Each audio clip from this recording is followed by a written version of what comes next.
Commentary team at Old Trafford, John Williams alongside Chris Temple.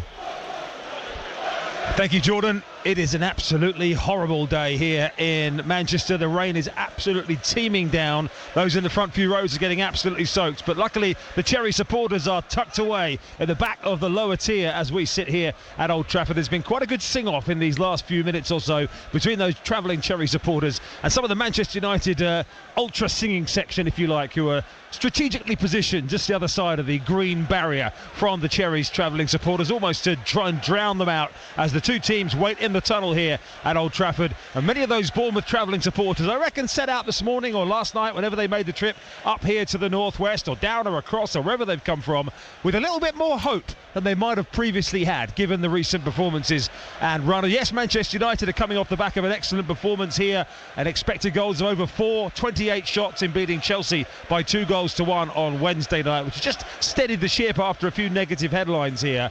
But John Williams alongside me. Bournemouth, I think you certainly feel, I think I agree with you as well, that this is the best time for Bournemouth to be coming here in recent seasons. Yes, most definitely. I just feel optimistic about the whole thing. We've came here many times. Different when you're a player, you always expect to win when you're a player, but from a fan's point of view, and the travelling thousands that have come here down today, it's really an opportunity, I feel, to catch Man United at a time when we're in really good form, and hopefully we can pull it off today. I mean, it doesn't have to be a fantastic win. A draw would still be a great result. It's an absolutely amazing atmosphere here at Old Trafford. Very difficult to hear Chris talking. I'm in the seats in front of him. Yes, it's a cosy press box here at Old Trafford, which means that Willow has moved to the row in front. But the good news is we do have a clear view of replays today. The two teams are lining up either side of the Premier League gantry down in front of us. Our commentary position here at Old Trafford, we're in the lower tier towards the back of it, but we're just inside the right-hand half of the field as we look up. The players getting absolutely soaked, but they won't mind that once they get going down there. And it's a Bournemouth team that shows one change for those of you just tuning in from Wednesday night at Selhurst Park. Marcus Tavernier, who was rotated, came on as a second half substitute. He replaces Luis Sinisterra in the starting 11. The rest of the team is as was, so Neto, the captain, the goalkeeper, Adam Smith, Ilya Zabani, Marcos Senesi and Milos Kerkez, the back four. Lewis Kirk alongside Ryan Christie in the centre of midfield, with Antoine Semenyo and Marcus Tavernier on the flanks, and Justin Kluivert just behind Dominic Solanke. The Cherry substitutes are Travers, Mepham, Rothwell, Brooks, Kilkenny, Ouattara, Billing, Sinisterra and Moore. As for Manchester United, they make a couple of changes from that win over Chelsea here on Wednesday night. Lindelof is injured, so it means a positional switch at the back. Luke Shaw shuffles over to centre half and Sergio Reguilon comes in at left back. The other change sees Anthony Martial replace Rasmus Højlund up top. Højlund still waiting for his first Premier League goal after 13 attempts. He has scored 5 in the Champions League. So Onana, the Manchester United goalkeeper. The back four is Diogo Dalot, Harry Maguire, Luke Shaw and Sergio Reguilon. The two sitters, Scott McTominay, who got a brace here against Chelsea in midweek. He's their top scorer, actually, from central midfield with 6 goals. Sofiane Amrabat, the Moroccan World Cup semi-finalist. Then ahead of them, Bruno Fernandes and Anthony and Alejandro Garnacho wide, and Anthony Martial up top. Their bench, Bayindir, the Turkish goalkeeper, Rashford, Højlund, Evans, Varane, Kobbie Mainoo, Facundo Pellistri, Aaron Wan-Bissaka and Donny van de Beek as the two managers exchange pleasantries and a handshake down on the touchline. Andoni Iraola in his smart grey overcoat today, Willow. I would say you might need something a bit more functionally waterproof than a smart grey overcoat today. It's not that bad of weather, you keep saying about it. It's raining horizontally. Well, it's fine rain at the most, that's all that's dripping down. Listen, it's a great afternoon to play football. The ball will be flying around the pitch, be a few tackles going in. Great day for footy. So Cherries today in their blue and yellow halved third kit with navy blue shorts and yellow socks.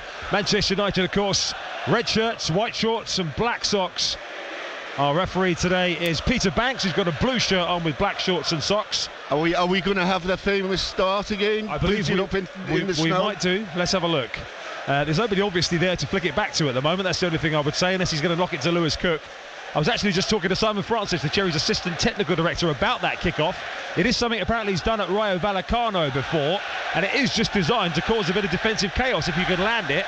They're trying to land it between the penalty spot and the edge of the box. Let's see if it happens today. It's a different one today. They've gone diagonally, the Cherries, from right to left, and it's probably, let's say, go back to the boot up in the air, because that from Lewis Cook had gone straight behind for a goal kick to Manchester United. That was worse than the booting it up as high as you possibly can. Straight out for a goal kick. So United kicking from left to right. Cherries are going away from the end where their own supporters are, just away to our right. They're on the same tier as us. Our microphone's pretty close to them, so hence why you're getting a good sound of them in the background. I have to say, Chris, I haven't been that impressed with their goalkeeper. Now, he's certainly had a mixed bag. He's one of those who's prone to make some outstanding saves, but also drop a clanger. Andre Onana away to our left, all in green today, of course. David De Gea was released. He's currently a free agent. He's been linked with Newcastle. There's a bit of a dodgy back pass from Shaw, and there is Onana challenging Solanke as the ball went back from Luke Shaw. It's a goal kick in the end, but Solanke maybe was trying to nip in there ahead of that weak back pass by Luke Shaw, and the defender and his goalkeeper got himself in a bit of a spot there in the first minute, but in the end it is a goal kick. Yeah, we're just having another look at it. I think Dominic definitely got there first. No, didn't catch him, did he? No, he didn't. And Dom Solanke, if anything, was a bit lucky there that he's the referee's just holding the game here, because the VAR, who is Paul Tierney, is just double checking there, and there's no penalty forthcoming for the Cherries. Goal kick is the decision, and we are underway. Definitely no touch between Onana and Solanke. Solanke, you would have said, was looking for it. Long ball for United. Their first foray forward. Over on the far side, Garnacho up against Adam Smith. Runs loose for Bruno Fernandes. United already have overloads on the left-hand side there from that ball forward. Goes back out to the left-hand side. Played in by Anthony Martial, but given away straight to the Cherries, and a chance for Justin Kluivert to move forward. His progress inside his own half is blocked, and now it's with Marcos Senesi, who drives a long diagonal out to the far side, but that's straight down the throat of Sergio Reguilon, the Spanish defender on loan from Tottenham, who's in at left back today. Now Anthony on this near right hand side, who's going to give Kirkes another of his top level tests today. Kirkes gets very close to Anthony there, back inside his own half, and its back goes to Luke Shaw, playing at the left of the two Manchester United central defenders. They've played a couple of minutes, 0-0. Good work by Kirkes, just showed him away from the goal. Amrabat's ball into the centre, Anthony. Now it's Bruno Fernandes, who missed a penalty, of course, here in midweek. It was saved by Chelsea's Robert Sanchez. Ultimately not costly, as they have it down the left-hand side. Opportunity now for Dalot to put the ball across. Good header away inside his own penalty area. The volley back in again from Dalot, bouncing ball. Breaks on the edge of the 6-yard box for United here. It's all very scrappy. It's blocked away again by the Cherries. Chaotic defending. Two half chances in there for Manchester United, and out by Tavernier for a throw-in. Yeah, it was all about the ball into the box. It was a dangerous one first off. After that, we got lucky with 3 blocks. Anthony on this near side once again. It goes back to Luke Shaw on the halfway line. Well, the ball down the left-hand side initially came across. It was a back-pedalling header from Senesi inside his own half. Then it was Smith and Lewis Cook who got themselves in a bit of a mess. And then Lewis Cook actually ultimately made a good block, having just seen the replay of all of that chaos. As the ball is back with United, they've presented it back to the Cherries in the centre of the field though. Solanke, fed by Tavernier. Maguire up to him very quickly. Newly crowned Premier League Player of the Month, Harry Maguire, beating Marcus Tavernier to that award. As did Erik ten Hag, who beat Andoni Iraola and others to the Manager of the Month award for November in the Premier League. Quite a turnaround for Maguire in particular, as that ball from Senesi is overhit and all the way through to Onana. Maguire was nearly leaving in the summer, and here he is, Player of the Month for November.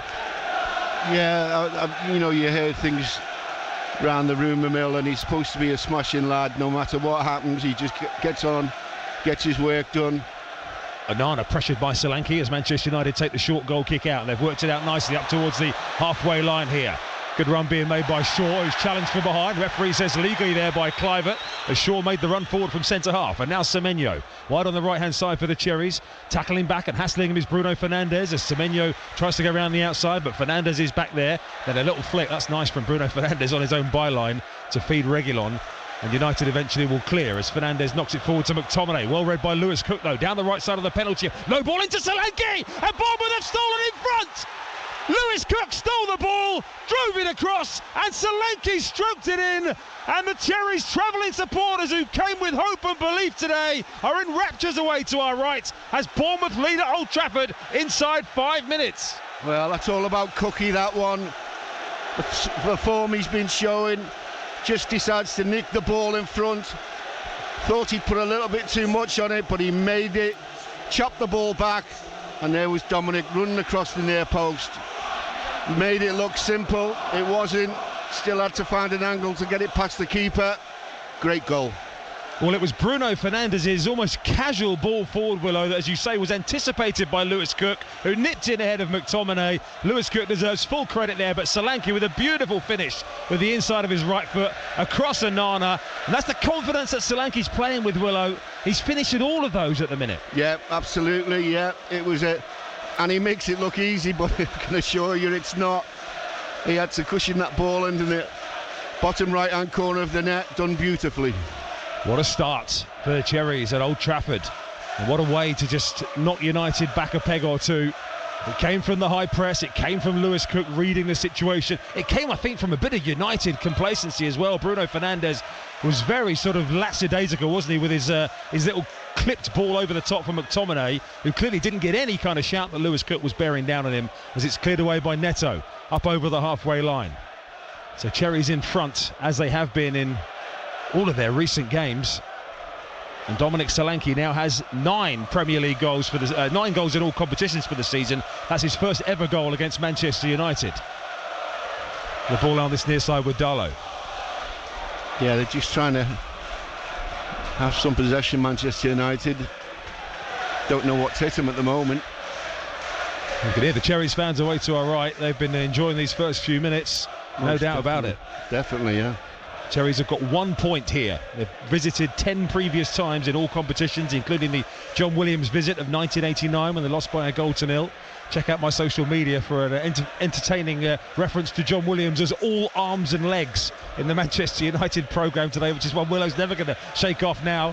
From John Motson's commentary notes, is on my Twitter at Chris Temple at Solent Sport as well. Long ball down the middle from United, headed away by Zabani, who was excellent again at Palace in midweek.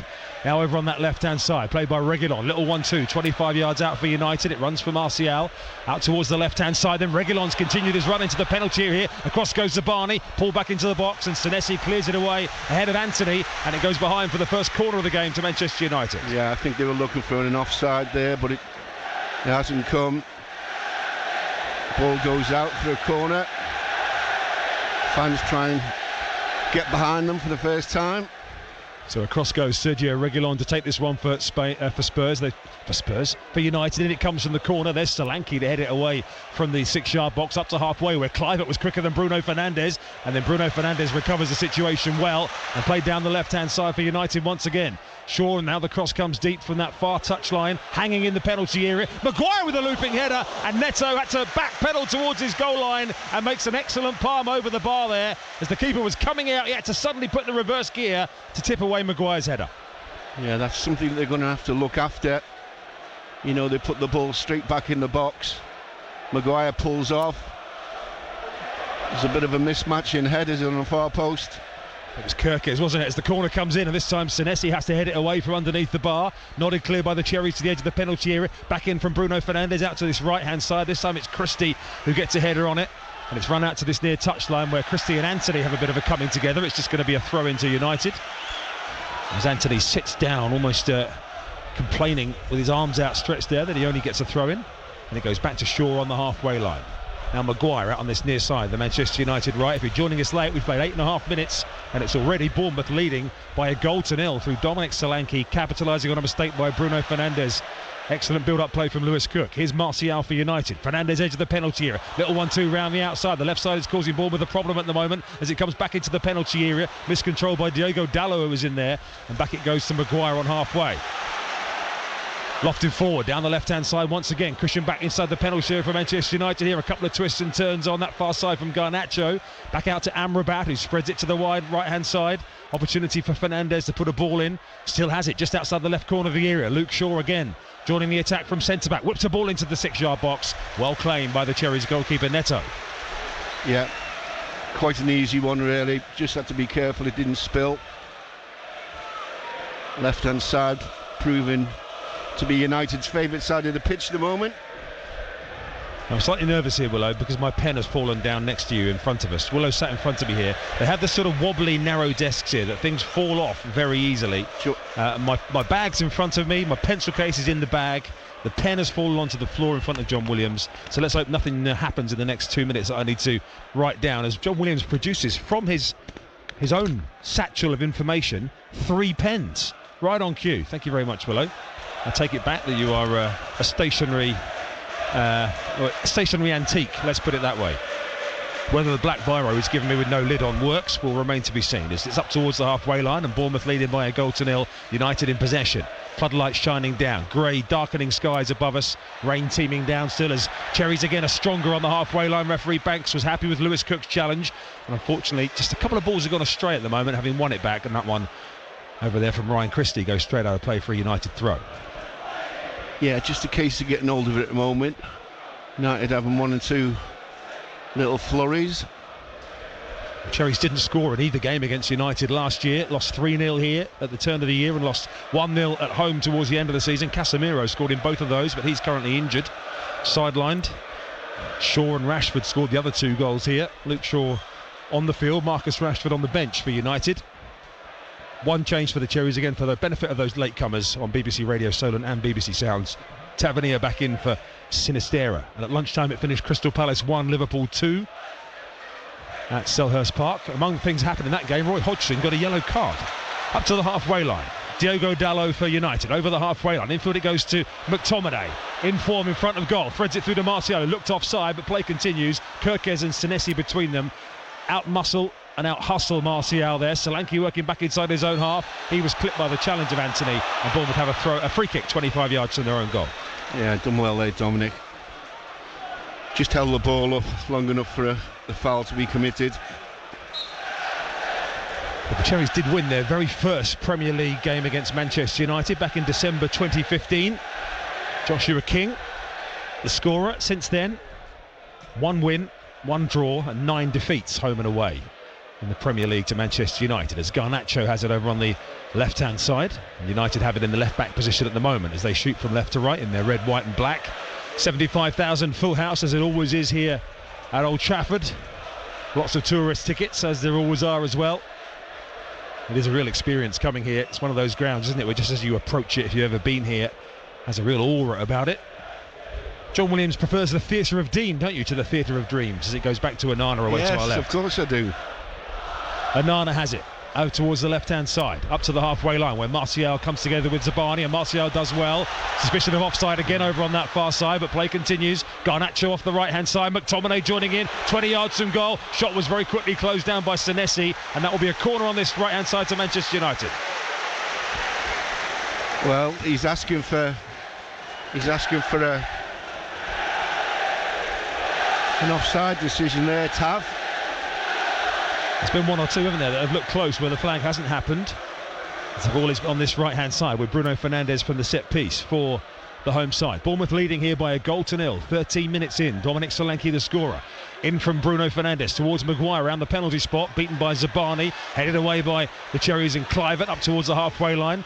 Clivert's given it away, in fact, and it runs out to this near touchline the right, halfway inside Cherries territory. Bit of space here for Diogo Dalot. Right corner of the penalty area now, onto his left foot, shooting opportunity, knocks it into McTominay. That's blocked again by Senesi. His second important block in the space of a minute, and it's now Tavernier and Senesi combining to try and clear away up to the halfway line, but Luke Shaw's won it back for United. It's all a bit hectic at the moment as Anthony's fouled by Tavernier. The referee plays an advantage. Amrabat across the top of the penalty area to the far side where Garnacho holds it up. It's got Adam Smith and Lewis Cook doubling up on him just outside the left corner of the penalty area. Garnacho with a swivel of the body. Back it comes to Bruno Fernandes. 30 yards out is Amrabat, dead centre for United. The bald-headed Moroccan plays it across to this right-hand side. Anthony now looking to run at Tavernier. Infield onto his left foot. The ball slipped down the right side of the box to McTominay. Back to the edge of the penalty area again, Anthony. All of this patient build-up in and around the box, headed away by Adam Smith, only as far in the penalty area as Reguilon. And Semenyo did enough there to usher him off the ball. And Ryan Christie is able to dribble it out of defence. John Williams. Yeah, great play. Loads of composure there from Christie. Just when we wanted it. Just need a little bout of possession now. Just let it sink in. Manchester United boys' head that they are behind. The one noticeable thing, Willow, as soon as the Cherries get the ball in defence, they've got their front four are all right up on the Manchester United defensive line. Ryan Christie and Lewis Cook seem to be covering a lot of space, just the two of them, but they're just pushing all four right up on United. Well, they obviously feel we can get a break going. Hasn't quite come off yet. You'd fancy the Bournemouth front four in races against most defenders, You wouldn't would. you? Lewis Cook again is on the penalty on the halfway line with a challenge, this time in midfield, catching Bruno Fernandes, and it's a free kick to Manchester United, short of halfway. There's one or two of Man United's players goes down really easy, don't they? Yep. Don't like it. It's back to the halfway line again. It is Manchester United 0, Bournemouth 1, and Bournemouth through Lewis Cook have turned the ball over again, and Tavernier's got some room down the left-hand side to run into. Approaching the penalty area, Kirkes on the outside of him, used him as a decoy and shoots at goal. Tavernier on his right foot, tamely at Onana with other options on. Yeah, but there was the break you were after, Chris. That's why it was set up like that. Given away again by United. The groans will tell you. Tavernier on this near side. There's some good work back there by Bruno Fernandes to win it back, but Tavernier had a good opportunity a minute ago. Unfortunately, on his right foot, it was a weak shot straight at Onana. Yeah, we haven't seen an awful lot of Semenyo at the moment. Over on that right-hand side, I would say, Willow, most of the United good stuff has come down the left, that far side, and here's Reguilon now doing the next bit of attack down the left-hand side, but Adam Smith got back there, and he knocks it up to Neto, who manages to clear it away. Solanke can't control the header to throw into Manchester United on halfway. 16 gone, Cherries leading 1-0. You're live with BBC Radio Solent, and also today online via BBC Sounds. It's been a good start. We've had to defend a little, but we've been able to attack a little and get a goal in the meantime. Manchester United's record against bottom half teams this season is 1-8, lost 1. Palace in it. Chelsea, their only victory in 6 against top half teams. That was on Wednesday. So the season has been a little bit skewed. Wolves 0, Nottingham Forest 1. Harry Toffolo has scored for Forest, who got thumped, and if you read reports, Steve Cooper hanging on by a thread there at Forest. Don't always believe everything you read or hear, but well, the Forest fans are singing his name. I mean, 3-0 down at Fulham, they were chanting his name, weren't they? They like him, they love him. Whether the Forest owner, who's a bit trigger happy, Marinakis, remains to be seen. The fans are the people that matter. I mean, they are to a certain extent, but they don't decide who stays and who goes. The ball on the right-hand side, Zabani threading it down the right side of the box where Solanke's got him behind Shaw here. Solanke's got options in the middle if he looks up. Solanke right side of the penalty area. Bit of the momentum is initially gone. Just wondered if Solanke had a first-time option to lob the keeper. Easy to say from here with Onana coming out, and the Cherries go back to the centre circle. Chris, I agree with you. I fancy Dominic against any one of that back four. Luke Shaw got caught a couple of times by Solanke. There was just a millisecond where Solanke might have had the chance to flick it over Onana first time. Yeah, I think the angle was what done him. Yeah, and also the fact it's very easy from here. As Senesi down the left-hand side. Kirkes nods it in field, but that's for Kluivert too strong, and it's knocked back by Dalot to his keeper Onana. Approaching 18 minutes played here at Old Trafford. Gone a bit quiet, Chris. Yes, bit of the sting knocked out of Manchester United here by the Cherries' 1-0 lead. As early as 5 minutes, Lewis Cook's assist, Dom Solanke's finish. In our other game today, it's Watford against Southampton. We'll keep you up to date with any goals that go in that one. Portsmouth against Bolton is live with us on Monday night. That's first against second as it stands today. Going into that match, live with Andy Moon and Guy Whittingham on Monday night here on BBC Radio Solent. As Neto, the Cherries keeper, who's in his green gear today, not able to wear his usual yellow, with the Cherries of course playing in their yellow and blue halved shirts. And a free kick given on halfway for a foul by Lewis Cook, leaving McTominay on the turf.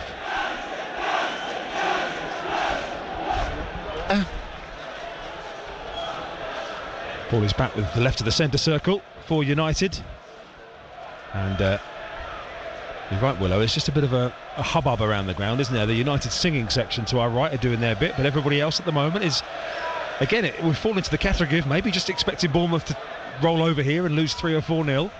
United may still win the game, but Bournemouth will have certainly caught some eyes with the way they've started this game. But here come Manchester United. Martial down the left-hand side. McTominay has it. He's got support from Garnacho. Back it goes to the Frenchman Martial, recalled to the team today. Just his 5th start of the season for Manchester United. He's been behind Højlund in the pecking order mainly, as it comes back now to Anthony, just outside the left corner of the penalty area, allowed to run, comes to Bruno Fernandes. His ball into the box was very quickly closed down by Senesi, and then Amrabat and Kluivert both fall to the ground. Referee decides they were both at it, and now Maguire coming forward inside the Cherries half.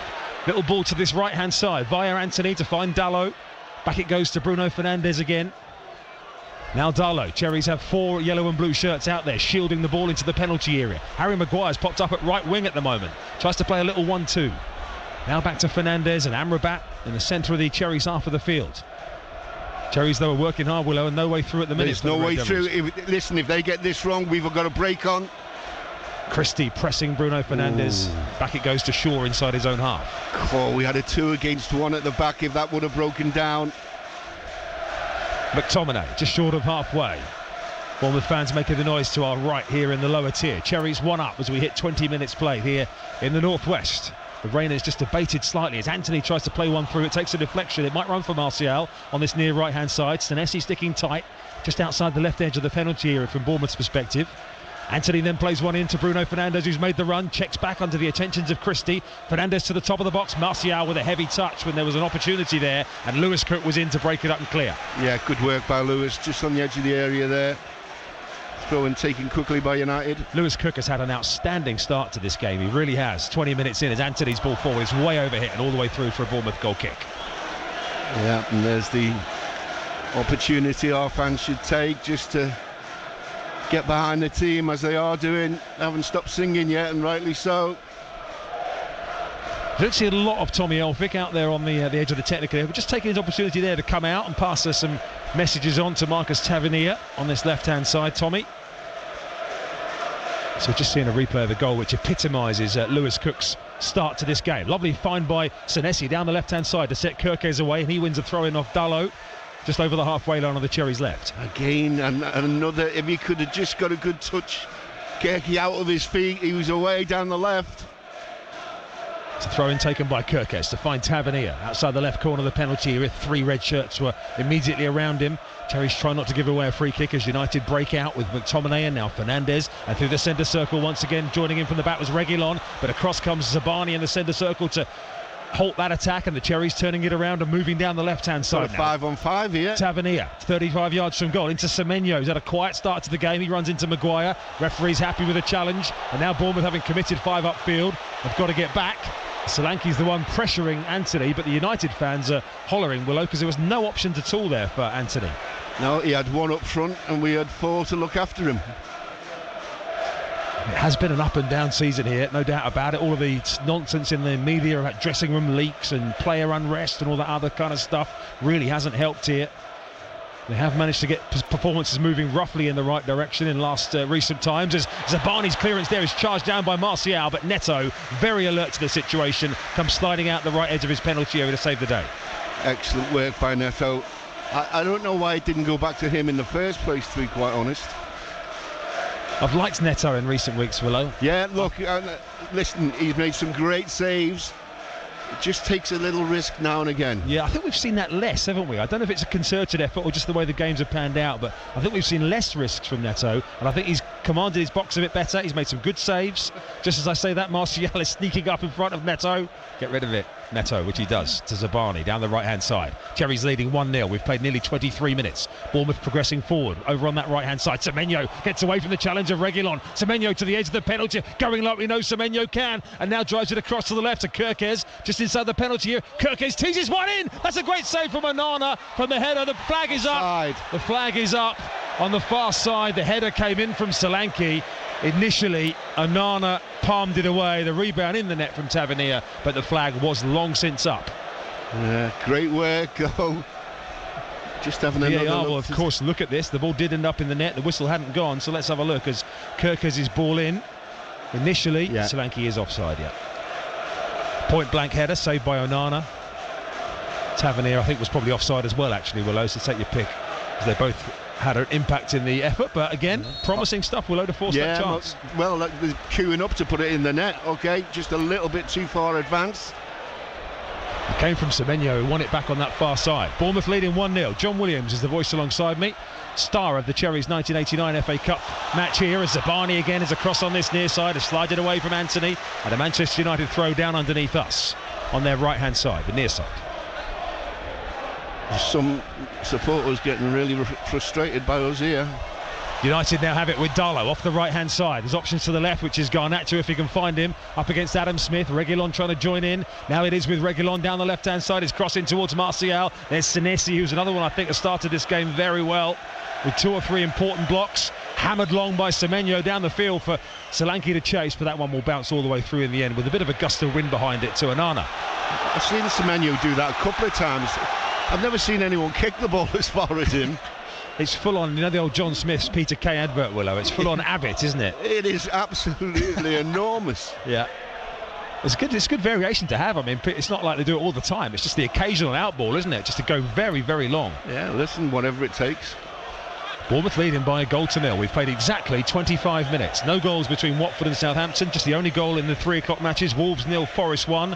Should be a great game at 5:30 between Aston Villa and Arsenal. Liverpool, with their win at Palace at lunchtime, have gone top of the table temporarily, maybe above Arsenal, as Kirkes wins a header inside the Cherries half of the field. Now a bit of time and space for Senesi to play the ball up to Solanke, who was tangling with Maguire. Again, Solanke ended up on his knees, but the referee was fine with it. And now Reguilon bursting forward down the left-hand side. Wider still, Garnacho attacking at pace here. Garnacho to the byline. Well positioned Zabani in the 6-yard box to clear that one away. That was the kind of quality that United have on the break down the left, as Garnacho picks it up again on the left side, tries to find Fernandes. This time it was Adam Smith who read the situation well, and Christie will bring it away. Bit of danger about what he did, but he got pulled back by his compatriot McTominay of the Scottish national team, and a free kick to the Cherries. Again, excellent work by Christie. I think he bought the foul, seeing he had a wall in front of him, couldn't go anywhere. Again, Cherries not looking in any way to slow the game down. They immediately get it over to the right-hand side, and Justin Kluivert, who's running up against his fullback, one-on-one now, drives it in just behind Solanke, and cleared away by Dalot. You had Tavernier coming in at the back post as well. Cool. We had one over on the far post. If he could have just picked him out. That's exactly what we referred to. That's going to be a corner. Manchester United digging themselves into trouble over in their left-back position. It runs behind for a Cherries corner on the far right. Just looking at Kluivert's contribution there, Willow, that's something we spoke about at Palace, that as a number 10 who can play wide, when you get him in those wide positions, he's an extra winger, isn't he? Well, he's a real threat. That's what happened there. And ultimately Bournemouth, I say they weren't slowing the game down. Tavernier isn't exactly herring over to take this corner, and the referee Peter Banks is going to give Tavernier a yellow card. Well, there's no second chances here, are there? Tavernier was walking over, not quickly, but he was walking over like he was out for a Sunday amble along the seafront, and the referee ran up behind him and gave him a yellow card. Well, that's all we can pay him back with a goal from this corner. Tavernier into the book. Far side, the Cherries right, leading by a goal to nil. Here comes a set piece. Tavernier, having got the yellow for time wasting, probably could do with getting on with this. As it comes in towards the near post, the header from Zabani, wide, flashes across the face of goal via a deflection, and it's a corner again. I think Senesi was just behind him. Mind you, it was such a great ball in, wasn't it? It's a decent maybe half three-quarter chance for Zabani, isn't it? He did have a bit to do, and it was headed away. You're right, at the back post Solanke was challenging, and United got a header clear. So a corner this time on the near left-hand side for the Cherries, which is delivered by Lewis Cook, and this time running onto it was Senesi, and that one's over the crossbar. Sorry, Solanke, over the crossbar. Yeah. Lots of pace on the ball in. Sometimes very difficult to direct. So it is United with the ball back inside their own half. There's a couple of decent corners though, causing enough of a problem for United as it goes back to Onana inside his 6-yard box, who clears it away.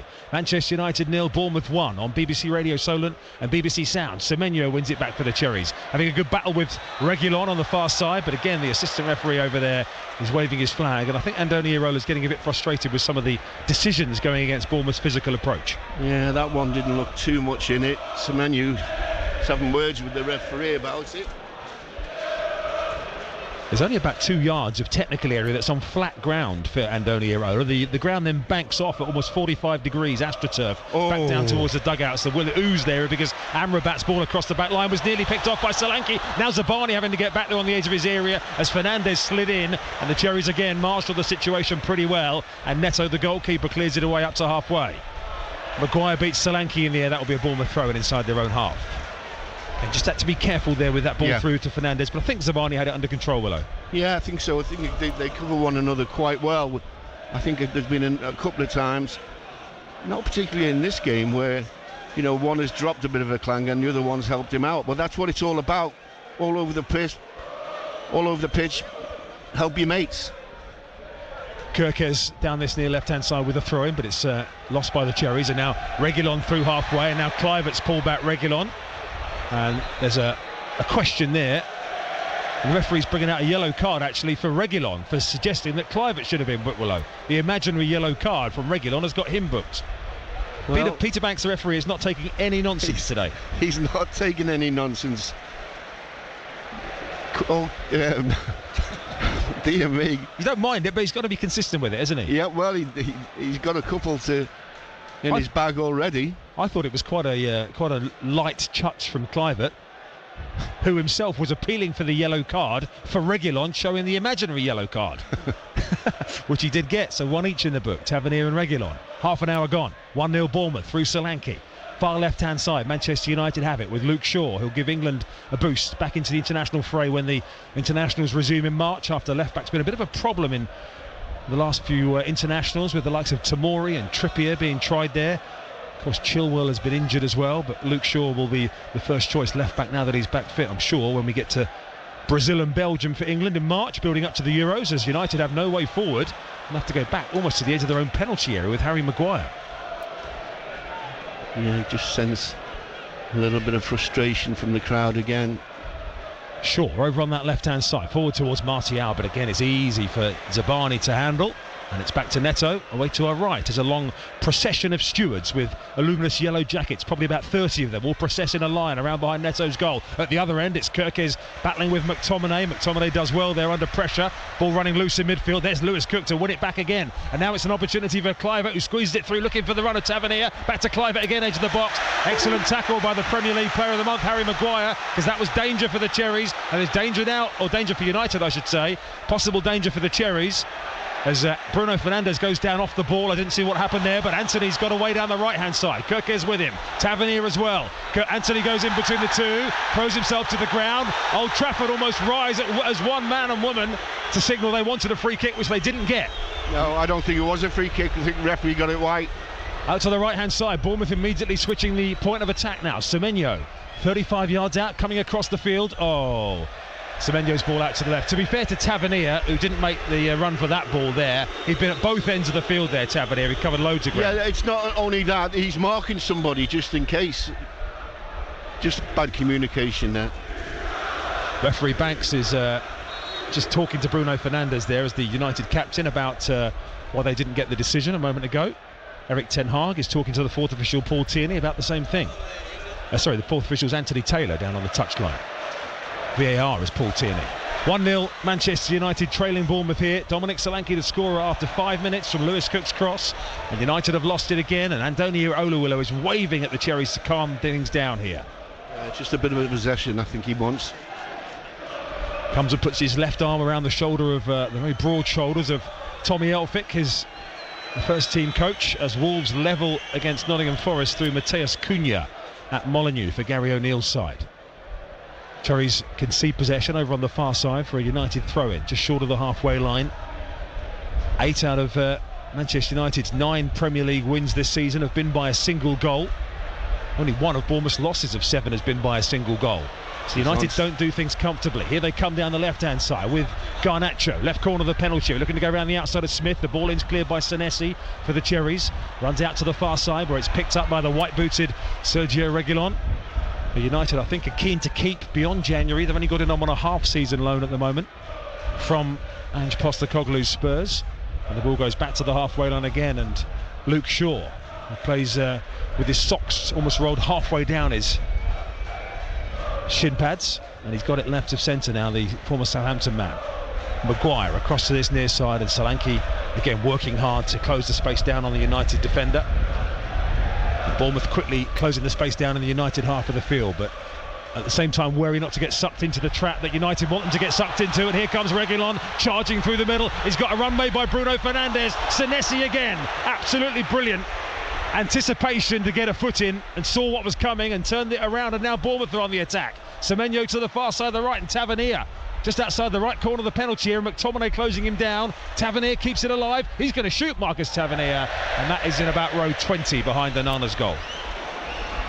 Yeah, well, we've seen him pull one of them off before, haven't we? But unfortunately, that one was high and wide. What about Senesi at the other end, Willow? Fantastic. Yeah, absolutely. He needed to get there too, otherwise they were in. Yeah, Bruno Fernandes was in behind him.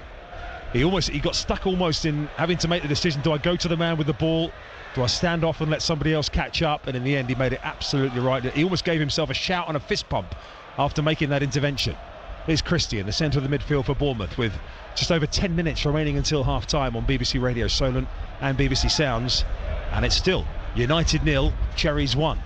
As the wind just gets up here in the northwest, Neto clips one out towards this left-hand side. Kirkes with a heavy touch, but slides in to recover it as Anthony closed him down. He's had to recover it twice there, Kirkes. And then Anthony gets the foot in, and now Kirkes has got some defending to do. Did he take it out? The Cherries players had their arms up, but the flag stays down. Now Anthony to the top of the box. This was a little bit unnecessary for the Cherries to lose possession in that way, and if anything comes of this, it will be very frustrating as Martial, 20 yards out now, has got some room on the edge of the D. He shoots low and tamely rolls it into the chest of Neto. Yeah, they had to go at one another twice, didn't they? Both ended up on the floor at one stage. It felt like Kirkes sort of drew the challenge unnecessarily there and lost it maybe easier than he could have done, but anyway. Came to nothing. Bournemouth at the moment just making life a bit difficult for themselves, deep inside their own penalty area, and now Senesi plays it to Kirkes, who's got a bit more room.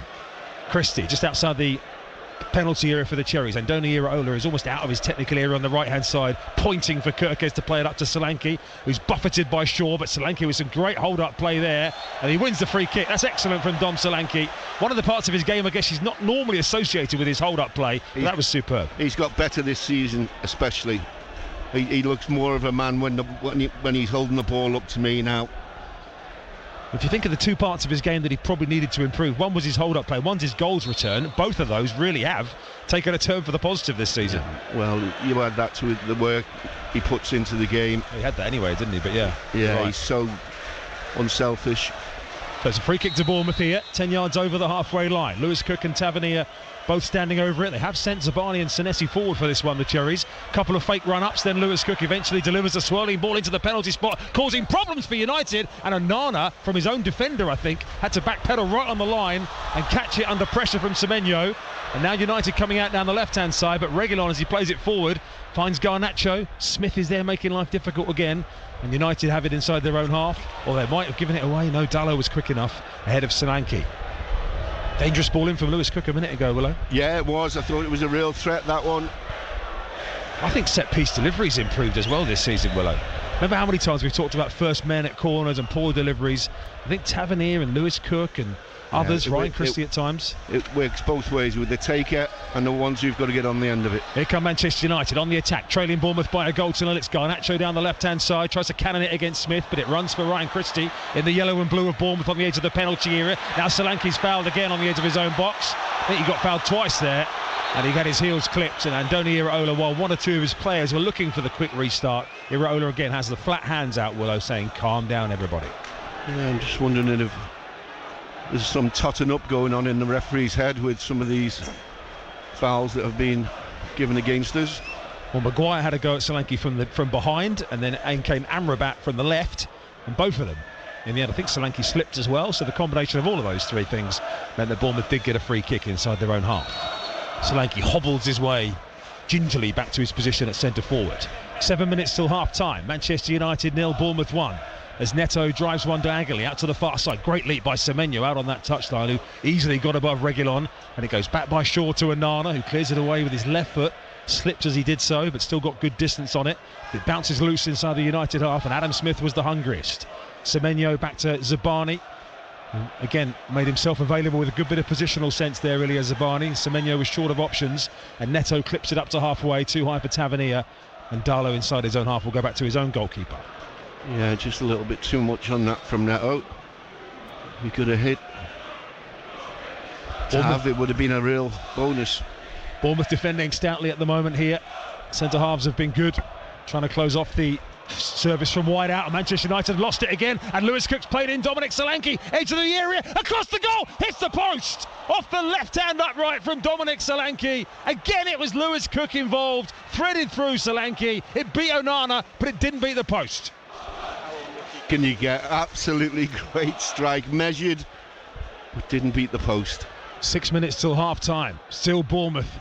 Again, both of their attempts that have been close. I'll come back to that in a second as Tavernier gets to the byline. He drives it in low. Important challenge from Shaw. Breaks to the edge of the box. Here's Lewis Cook. He shoots, but the whistle's gone for a foul on the edge of the penalty area for United, who've got a player rolling around inside the United half. It's Garnacho's down, but so close, Willow. Yes, it was. I thought he'd had a touch too many, Dominic, but when it beat the keeper, I thought it was in the bottom corner. Just the inside of the post and out. Dear me. We're just seeing a replay. I hope Garnacho has taken a really serious whack in the face, because he's rolling. He hasn't. He's taken the end of, is it Senesi's finger? We're just seeing a replay now. Solanke, he got the angle spot on as he looked up. He had a little look up before he finished it. Anana was full length, flailing dive to his right, and the ball was hit flush on the face. Now there's physio treatment coming on here for Garnacho. I'm happy to stand corrected, Willow, but the replay I just saw, it looked like he hardly got any touch. Me too. It was a finger in the face. The only thing I could say is I've had a poke in the eye and nobody's seen it except me get it. I'm glad you saw it. You didn't see a poke in the eye. You've got to worry, haven't you? Well, I've seen it coming anyway. I didn't see the rest. So, game stopped here at the moment. It's probably a decent breather, this, for the Cherries, actually. 4.5 minutes before half-time. Garnacho is getting treatment. Bournemouth have led since the 5th minute. Dom Solanke with his 8th Premier League goal of the season, which will just increase his status at the moment and the eye-catching nature of his form. Well, look, there's no doubt who's had the most possession, but who's had the best chances? By miles. Yeah, United have had a couple of half chances. Neto's made one good save. And you're talking about possession, Willow. Well, we've got this chance and the game is stopped. I'm just going to check the possession stats. Imagine Man United, What's your guess? 60-40. 72-28 is the possession stat. But actually, Willow, goals on attempts on goal. United 7, Cherries 6, and both have had 2 on target.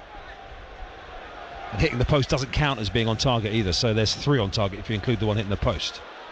Garnacho's still being treated here. Now, I haven't seen another replay, Willow, but the one replay we saw... Well, he's not holding his eye for... 2 minutes of treatment for what looked like an innocuous... We're going to see a replay here, actually. Let's have a little look. It's Adam Smith. It's his hand. It's a flailing hand. It's a flailing hand, but I just don't think it's 2 minutes worth of... Has he got a nosebleed? Well, it's hard to see. He's sat down with the 2 physios looking at him, so we're going to have a bit of added time at the end of the game here. As we say, it's been end-to-end. The game hasn't stopped very often, so this little moment just to breathe in the lungs, Willow, and get a bit of air through. Yeah. Solanke and Harry Maguire just having a good old chin wag off the ball about, I don't know what it's about, but a jovial looking chat between the two of them. Garnacho is eventually up to his feet. Chris Billam-Smith, he's got a big fight tomorrow at the BIC, the WBO Cruiserweight defence against Mateusz Masternak. It looked like Garnacho had taken a punch in the face from Chris Billam-Smith there, Willow, rather than Adam Smith. Yeah, good luck to Smithy tomorrow. We're all behind you, mate. Yeah, a voluntary defence, maybe a defence against Richard Riakporhe, might be the mandatory defence to come, maybe early next year, maybe at the Vitality Stadium. We'll know. We'll hear from Chris Billam-Smith at half-time, by the way. Our man Dan George was down at the presser yesterday. 1-0 Bournemouth lead here. Garnacho about to come back on the field. Just over 2 minutes of the 45 to play as the ball through the middle looking for Bruno Fernandes is headed away by the Cherries and Zabani. And Lewis Cook, who I think has been MOM for the Cherries in this first half. And now Semenyo down the right-hand side. As he unfortunately miscontrols it out of play for a United throw-in, level with their own box. He went past them like they were standing still. But couldn't control it, unfortunately. No. So Cherries protected this 1-0 lead. They've won their last 2 away games. The last one 3 away games in a row back in April when they run at Leicester, Spurs and Southampton. And the ball is on the halfway line at the moment. There's a bit of a bundle going on involving Zabani and also involving Martial. And ultimately it's a free kick to Manchester United on that far left side. Yeah, it seemed like 2 or 3 of them were lying on the floor there at one stage. Back it goes to Bruno Fernandes in the centre of the Manchester United midfield. Now Shaw, all this at walking pace at the moment. The only thing not walking at the moment is Andoni Iraola, who came racing out to the edge of his technical area having seen something awry. Talking of awry, there's a misplaced header from Anthony Martial, straight out of play for a Cherries throw in their right back position. Yeah, a little bit of possession just to see us through till half time. Nice and comfortable. I'm amazed the manager hasn't fallen down that technical area, Willow, either. There's so little flat space there before it slopes off that it's Astro as well. One step backwards, you're surely falling down the hill. Anyway, Smith with a throw in down the far side for Semenyo, helped on towards Solanke, powerful header forward. There's Lewis Cook again, absolutely everywhere, but unfortunately that time his header was into United territory and picked up by Harry Maguire. We'll see the fourth official Anthony Taylor come forward with the board very shortly to tell us how much time Bournemouth have got to see this through to the break, leading by a goal to nil. Smith flicks it out of play on the far side. In fact, Bruno Fernandes just about keeps it in over in that far left-hand side as Burnley take the lead at Brighton, down on the south coast at the Amex today. Bruno Fernandes, left-hand side, level with the edge of the box. Now he knocks it to Reguilon round the outside. Reguilon getting to the byline, hangs one up. Neto comes and claims it well. Under pressure, backpedaling, off balance, stretching, two hands, safe catch. Yeah, excellent work by Neto. Just helping his centre halves out there. 4 minutes. 4 minutes added at the end of the half. Your verdict, very welcome at Solent Sport. You can WhatsApp us 08000 321 333.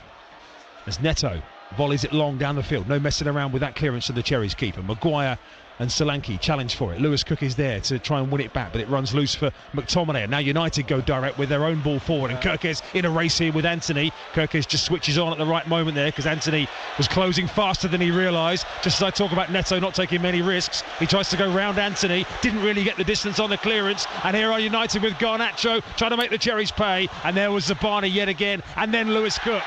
Two excellent challenges by the Cherries men, and Lewis Cook brings it away. Why didn't Neto come in the first place for it? Cherries have it with Solanke. They've got numbers here down the right-hand side. It's Antoine Semenyo into the penalty area. Semenyo back to Solanke. There's Harry Maguire. It was just behind Solanke on the edge of the penalty area. Cherries had 4 on 3. Couldn't make it count. And now Manchester United down this right-hand side with Anthony. Half chances at both ends. And now Martial down the right side. Maguire's popped up at centre forward. Having just made that challenge, the ball's behind Martial. And now it's the Cherries' turn to go forward, and it's Tavernier. Cherries really having to breathe deep here. Tavernier trying to get away from Amrabat, who gets a good tackle in inside his own half. Tavernier tries to win it back, and it's with Darlow. This is hectic. It certainly is. Now Anthony down the right hand side of Kirkes once again. Cherries just trying to stand the Brazilian winger up at the moment. We've had a minute and a half of the added 4 at the end of the game. Cherries have had a couple of great opportunities. Just that final ball has been inches away, Willow. Yeah, we've had 2 breaks there. We should have got something out of it. Now United have it. Coming across the field, Garnacho, 25 yards out. Bruno Fernandes, dead centre. It will be hard on the Cherries industry in this first half if they were to concede now, but they won't do from that attack as the ball down the inside left channel goes straight through to the Cherries keeper Neto. The disgruntlement around Old Trafford is plain to hear. Yeah, plenty heading for an early Bovril. Didn't notice any Bovril in the press room today, Willow. Unfortunately. Just let's see us go in 1-0 up. That'll warm me up. All the scores and headlines from around the world of sport, and Chris Billam-Smith's thoughts ahead of tomorrow night coming as well at half-time. Of course, massive day for the Cherries women's team tomorrow as well in the Women's FA Cup at home to Championship side Charlton. That's a 1 o'clock kickoff at the Vitality. Good luck to the women's team managed by Steve Cuss. Get down there and support them if you're able to tomorrow. As the ball down the centre for Zabani to flick back to Neto ahead of Martial, and once again the Cherries keeper has it, and there's a 30 seconds left to the half. Yeah, great work by Zabani there. Had to get something on it, even if it was to flick it out for a corner. Just enough into Neto's hands. Bournemouth leading by 1-0 at Old Trafford. Only 1 point they've ever taken here. That was when they had 10 men. Andrew Sermon sent off. Artur Boruc saved a penalty. A 1-1 draw. It's the only time they haven't lost here at Old Trafford in their previous visits, as Semenyo cannons it off Garnacho over on that far side, and a throw into the Cherries just over halfway. That's pretty much going to be it, I think. Oh, sorry, there's a few more seconds to go. We had 4 minutes, didn't we? So 40 seconds or so left to go. Throwing Cherries have it, not rushing. Sheffield United 1, Brentford 0. Chris Wilder effect. Played pretty well against Liverpool in midweek. They now lead against Brentford. I'll try and get the scorers from those there, Burnley and Sheffield United goals as well, very shortly, as Kirkes knocks it out to this left hand, or picks it up rather out on this left hand side, just over halfway.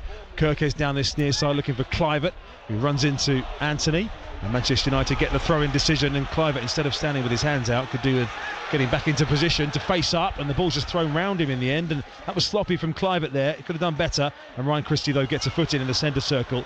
And now Bournemouth looking to play Solanke through the middle again, trying to make the use of this open space, and Dom Solanke has it. Semenyo in support, and it just runs away from him. The two have tried to exchange passes a couple of times. There goes the half-time whistle. And think of the raptures they were in here when they beat Chelsea on Wednesday night. Well, it's some jeers and boos for Manchester United as Bournemouth go in leading at half-time by 1-0. Scored by Dom Solanke after some excellent recovery work and an assist for Lewis Cook, who's been absolutely outstanding in this first half. The Cherries have had opportunities. Marcus Tavernier saved by Onana. Solanke hit the post. Semenyo and Solanke nearly combined twice at the end of the half. At the other end, Neto's had to make a couple of comfortable saves. Bournemouth have defended stoutly. They've been working exceptionally hard. And at half-time, Willow, they lead by 1-0. Yeah, probably deserve to be in the lead. There's no doubt in my mind about that yet. If you want to criticise, then we should be more than one up. I mean, just at the end there, Dominic and Semenyo, as you were saying, had a much better opportunity. They were 2-on-2 with the Man United defenders. Look, just take your chances and we can win this comfortably. Yeah, certainly plenty of encouragement for the Cherries in this first half. That's the voice of John Williams, the former Cherries defender and assistant manager. Your verdict on what you've heard so far and how you're feeling generally about the team at the moment, we'd love to hear it. It's at Solent Sport on Twitter. You can WhatsApp us 08000 321 333. Get in touch with Jordan and the team. All the sporting headlines from around the country on the way very shortly. Chris Billam-Smith as well. We'll hear from him talking to Dan George ahead of his WBO Cruiserweights title defence tomorrow night at the BIC against Mateusz Masternak. But at the moment, very encouraging afternoon for the Cherries here. They lead at Old Trafford by 1-0. This is BBC Radio Solent Sport.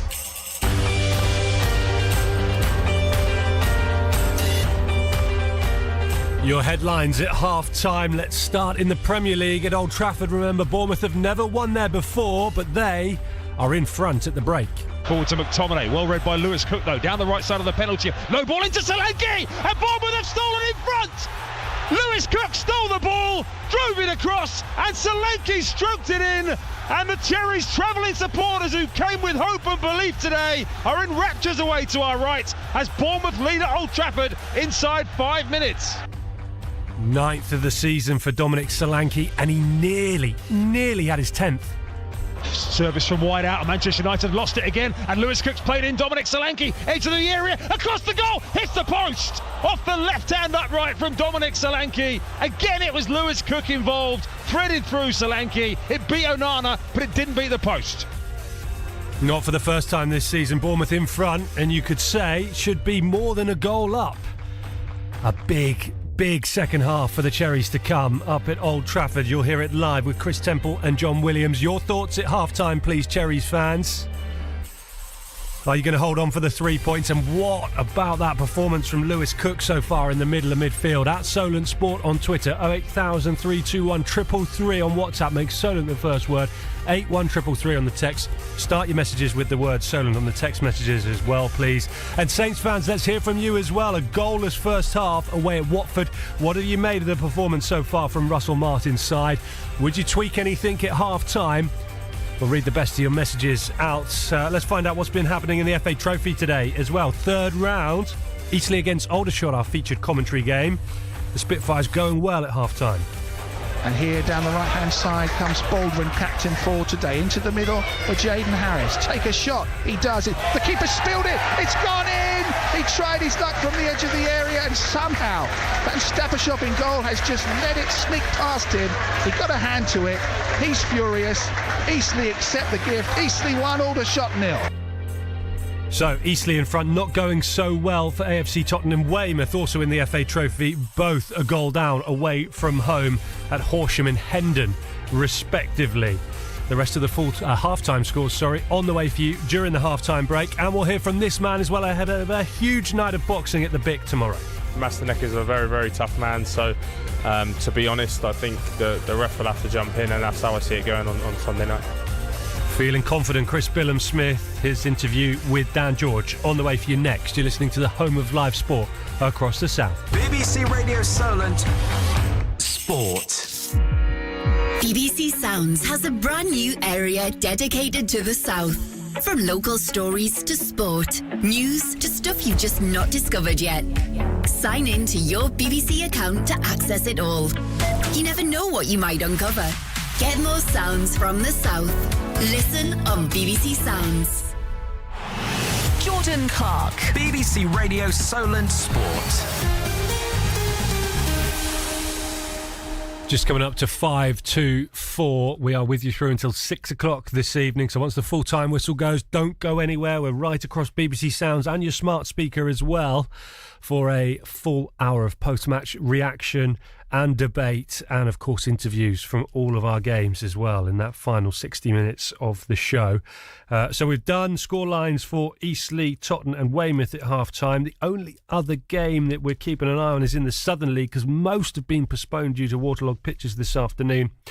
Dorchester Town have managed to get a game on away at Swindon Supermarine, and they'll be pleased they did, because they lead at half-time. They are 2-1 up away at Swindon Supermarine. Will Fletcher has got both of the goals for Tom Killick's side. What's happening elsewhere at half-time then? Not a lot of goals to tell you about in the Premier League. Burnley, in fact, have just gone 1-0 up right on the stroke of half-time away at Brighton. Odegaard with the goal for Vincent Kompany's side. Sheffield United lead Brentford by 1-0 as well. McAtee with that one. So some interesting scorelines there for the teams down the bottom end of the table, and Wolves are 1-1 with Nottingham Forest. Toffolo put Forest in front, of course, with their manager Steve Cooper under big pressure at the moment as well.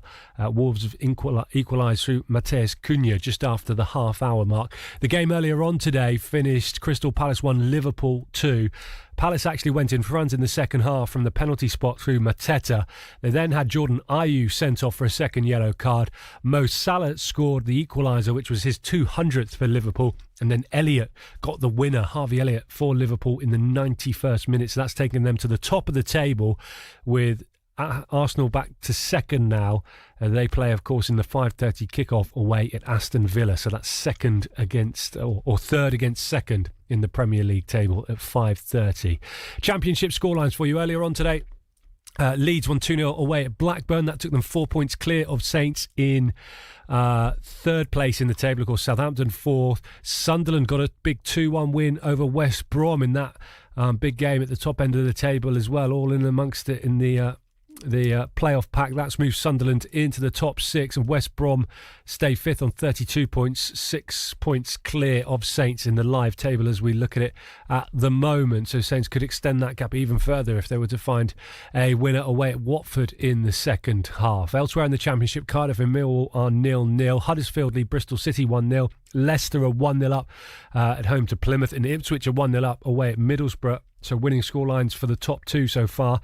Norwich and Preston are goalless. QPR lead Hull by 1-0. Rotherham 0, Swansea 1. Stoke and Sheffield Wednesday are goalless as well. In League One, Blackpool 1, Carlisle United 0, Bristol Rovers 0, Cheltenham 1, Burton Albion and Stevenage are 1-1, Charlton at Cambridge are 0-0, Port Vale lead 1-0 away at Exeter, Leyton Orient a goal down at home to Derby, Northampton 2, Fleetwood 0, Peterborough 2, Oxford United 0, Reading 1, Barnsley 1, Wigan 0, Lincoln 0 and Wycombe 0, Shrewsbury 1.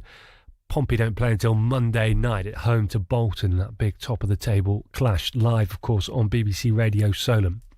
Lots of games postponed in League 2 due to waterlogged pitches.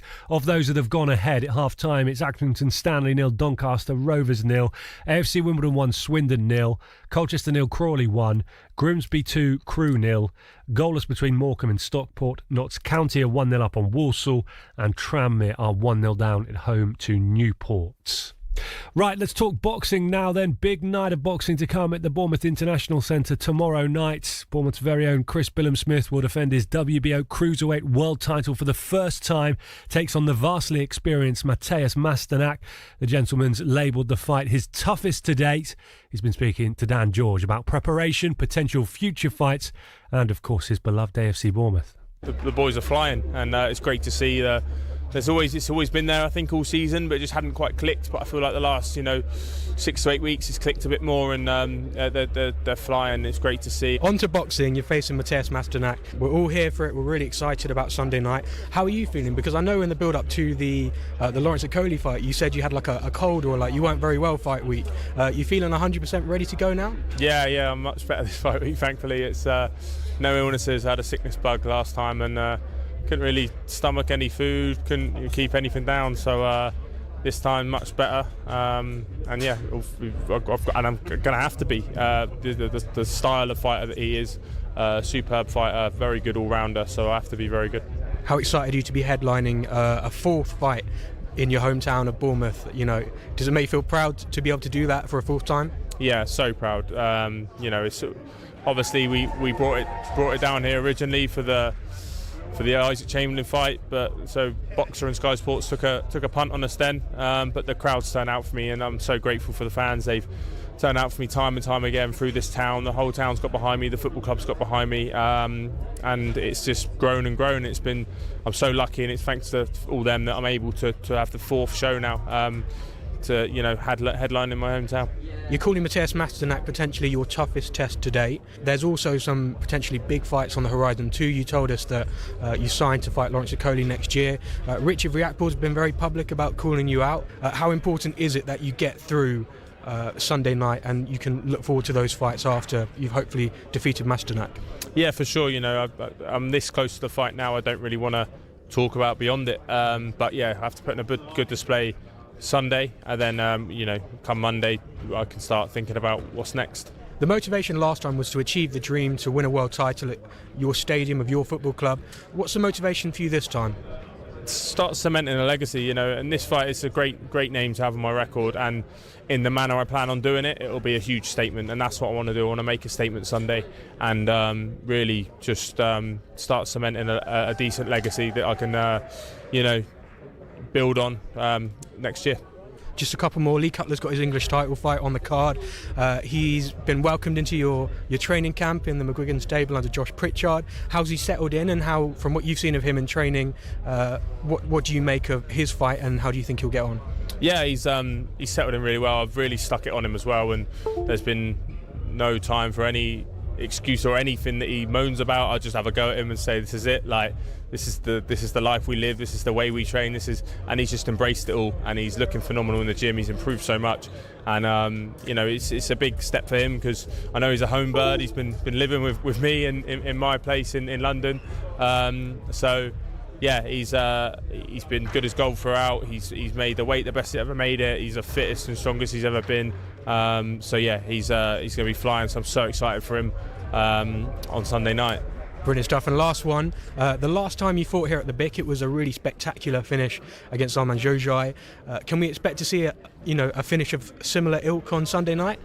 I mean, possibly, but Masternak is a very, very tough man. So to be honest, I think the ref will have to jump in, and that's how I see it going on Sunday night. Bournemouth's Chris Billam-Smith ahead of his Cruiserweight WBO title defence against Matthias Masternak tomorrow night at the BIC. Good luck to him and all the other local fighters in action as well. You heard him talking about Lee Cutler there, Louis Edmondson fighting as well from Southampton, and of course Mikey McKinson from Portsmouth in action too. Should be a cracking night down on the coast, and Dan George will be there for us, so we'll have plenty of reaction in our sports shows on Monday. It'll be Monday night with Fern Buckley, and then probably again we'll squeeze some more in on Tuesday. So make sure you look out for that. And Dan has also spoken to Ben Shalom, the promoter from Boxer, as well, ahead of tomorrow's fight night. That interview is available on BBC Sounds. He said that the winner of Billam-Smith, Matthias Masternak, will take on Richard Riakpor in a mandatory defence, and that could be back at Bournemouth Stadium, maybe. Once the football season is all wrapped up. So we'll keep a close eye on that for you as well. Apparently, Dan said to Chris Billam-Smith that the interview was going to be played out at half-time today, and he predicted that Bournemouth would be 3-0 up by that point. You've got to take 1-0 for the Cherries, though, haven't you? Still away at Manchester United at Old Trafford. And Cherries fans have been getting in touch in their numbers at half-time as well. John says an astonishing transformation of the Cherries since November. Iraola's improved every player. They're full of belief and confidence. The town very proud of all of them. Also, can't remember a season where all our local sides have played so well at the same time. Yeah, it's looking good for us here on Solent Sport, John, at the moment. You're spot on. Thank you for getting in touch. Thank you for listening to BBC Radio Solent on this Saturday afternoon as well. Hello to Alan, says amazing first half of Bournemouth. Hoping the second half can be just as good. A great performance, says Wing. Could have been 3 up. And how many times have we said that this season about the Cherries as well? If they were more clinical, it could be even more goals ahead at half-time. Mark says, really good start, just need to keep it going. And hello as well to... in fact, the players are back out. So let's take you back to our games. We'll go to Vicarage Road, first of all, in the Championship. Watford against Southampton, goalless at half-time. 96.1 FM, digital radio in Hampshire, and Freeview 722 with Joe Tessam and Adam Blackmore. And next we're going up to Old Trafford. Bournemouth a goal up away at Manchester United, 103.8 FM, digital radio in Dorset, Freeview 726 and online via BBC Sounds in your smart speaker with John Williams and Chris Temple. Thank you, Clarkey. The Manchester United players are out on the field. And Cherries just going through their final little sprints with some cones on the floor over by the tunnel away to our left-hand side, and leading by 1-0 at half-time. Scored by Dom Solanke. They've had opportunities to have increased that lead as well, but have defended resolutely, industriously, and have got to keep that going over 90 minutes here. Second game, of course, in the space of 4 days, so a big physical ask with 10 of the 11 players who played at Palace or started at Palace also starting again this evening. Got through a lot of work in that first half, and we're standing by for the second. Cherries in their yellow and blue halved colours, blue shorts and yellow socks, kicking from left to right towards the end of the ground where their own supporters are housed away to our right. Manchester United red shirts, white shorts and black socks. Our referee Peter Banks gets us underway in this second period, and they go back to the goalkeeper. I'll give you the teams in full very shortly, but no half-time substitutions as Onana, all in green in the United goal this afternoon, clears it away long down the right-hand side. But the Cherries already winning it early with, down that right-hand side, the opportunity for Dalot. Round the outside it goes, low crossing towards the near post, and it goes behind for a goal kick. And John Williams, more of the same, I guess, in this the second half. The general view down in the press room has been that Bournemouth maybe could have been further clear. Yeah, totally agree. More of the same is definitely what we want. Just another goal would be nice, just to cushion the blow. And here's Solanke trying to do exactly that down the right hand side. He's away from Luke Shaw here. Dom Solanke, tight angle at the moment, tries to square it, can't get it through three sets of United legs on the edge of the 6-yard box. But again, a glimmer of an opportunity there with numbers arriving in the middle. Solanke couldn't quite get it out, and now Garnacho away down the left hand side. Cherry's got numbers back here, but Garnacho is capable of some magic, fires it across the field, and that bit of magic is not one of those, because in the hat was no rabbit. Out it goes on the far side for a throw-in. Yeah, both teams will feel they should have made more of the chances they had. One end of the pitch for us, didn't quite run for Dominic, and Garnacho the other end of the pitch trying to pick a teammate out, puts it out for a throw-in. Cherries have Neto in goal, Smith, Zabani, Senesi and Kirkes, then Cook and Christie, Semenyo, Clivett and Tavernier just behind Solanke. United, Onana in goal, Dalot, Maguire, Shaw and Reguilon, then McTominay and Amrabat, Anthony, Fernandez and Garnacho just behind Martial. Rashford among their subs. Cherries have almost got their usual bench this afternoon. No unexpected absences. Hamid Traore is still out ill, by the way, who is the brother of United's Amad Diallo, by the way. Those two are brothers. Amad Diallo not in the Manchester United squad today, as the ball over on the far side is picked off by Ryan Christie through the middle. Then he's lost it, unfortunately, to Bruno Fernandes, and now it's with McTominay for Manchester United out towards this left-hand side. It goes to Martial, who's got Garnacho wider. Reguilon round the outside, left side of the penalty area. Garnacho in field onto his stronger right foot. Room for a shot. It's deflected. Is it out towards the corner flag? It's going to be a United corner on that far right-hand side early in this second half, with Bournemouth leading 1-0.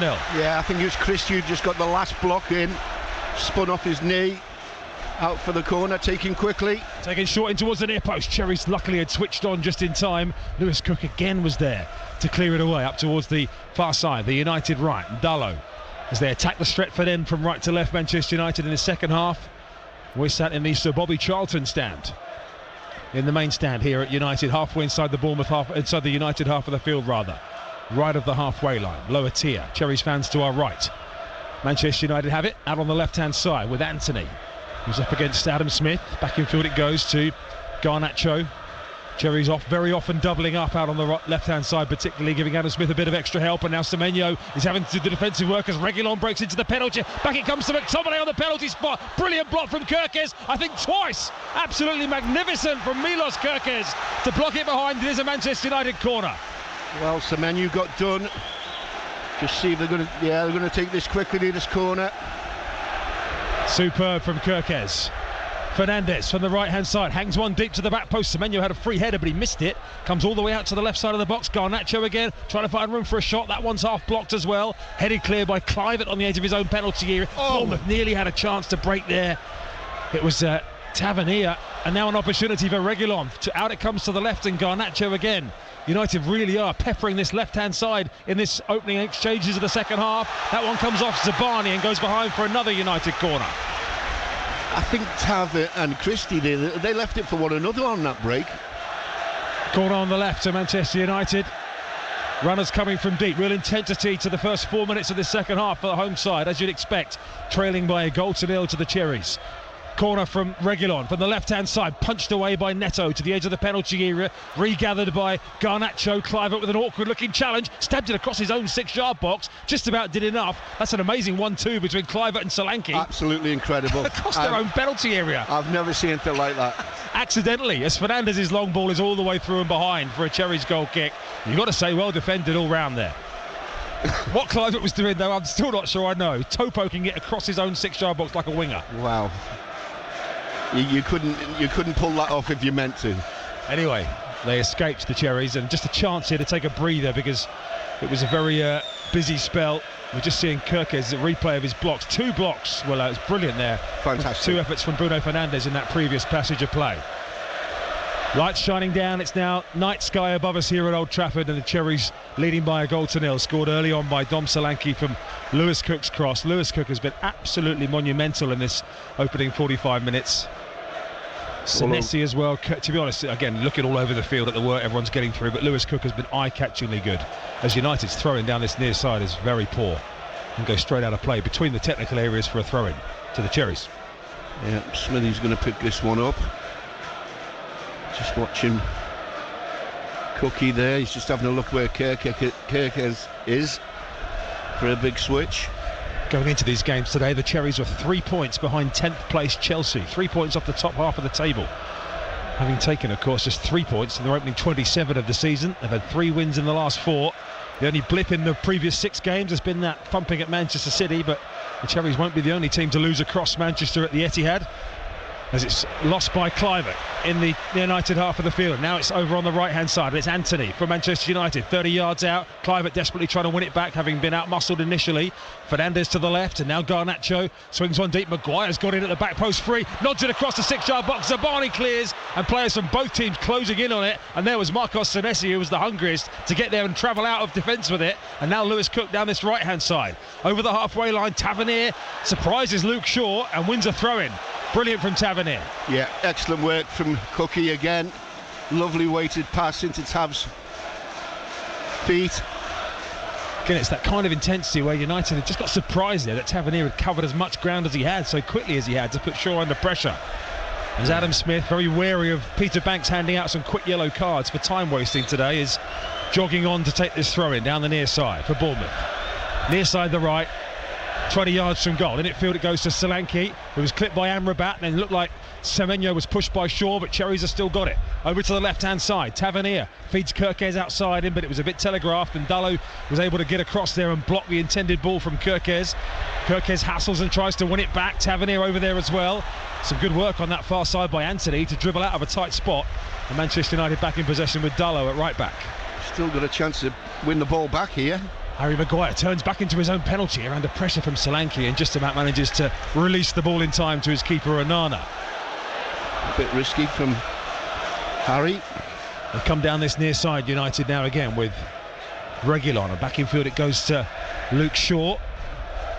17 defeats in 60 games in 2023 for United. It's their most losses in a calendar year since 2001 under Erik ten Hag this time around. As we said, they've won 8 out of 9 this year by a single goal. They've won 8 out of 9 against bottom half teams this year.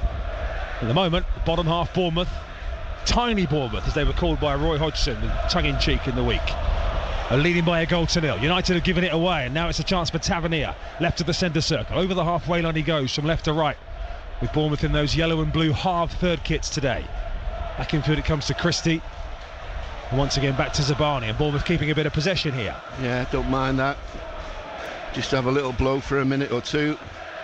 Smith down this near right hand side to Semenyo, who tucks in field away from Reguilon, and he was clipped, was he? Again the referee says no, maybe a slip by Semenyo. An opportunity for Martial now for Manchester United. Feeds it once again to Garnacho, who's almost Manchester United's go-to man in the final third of the field. His cross is shut down by Smith, and it's out for a throw-in by the corner flag. Great work by Smithy. Blocks it out, not for a corner but for a throw-in. Tough to do. Bad angle down there to get it off the pitch.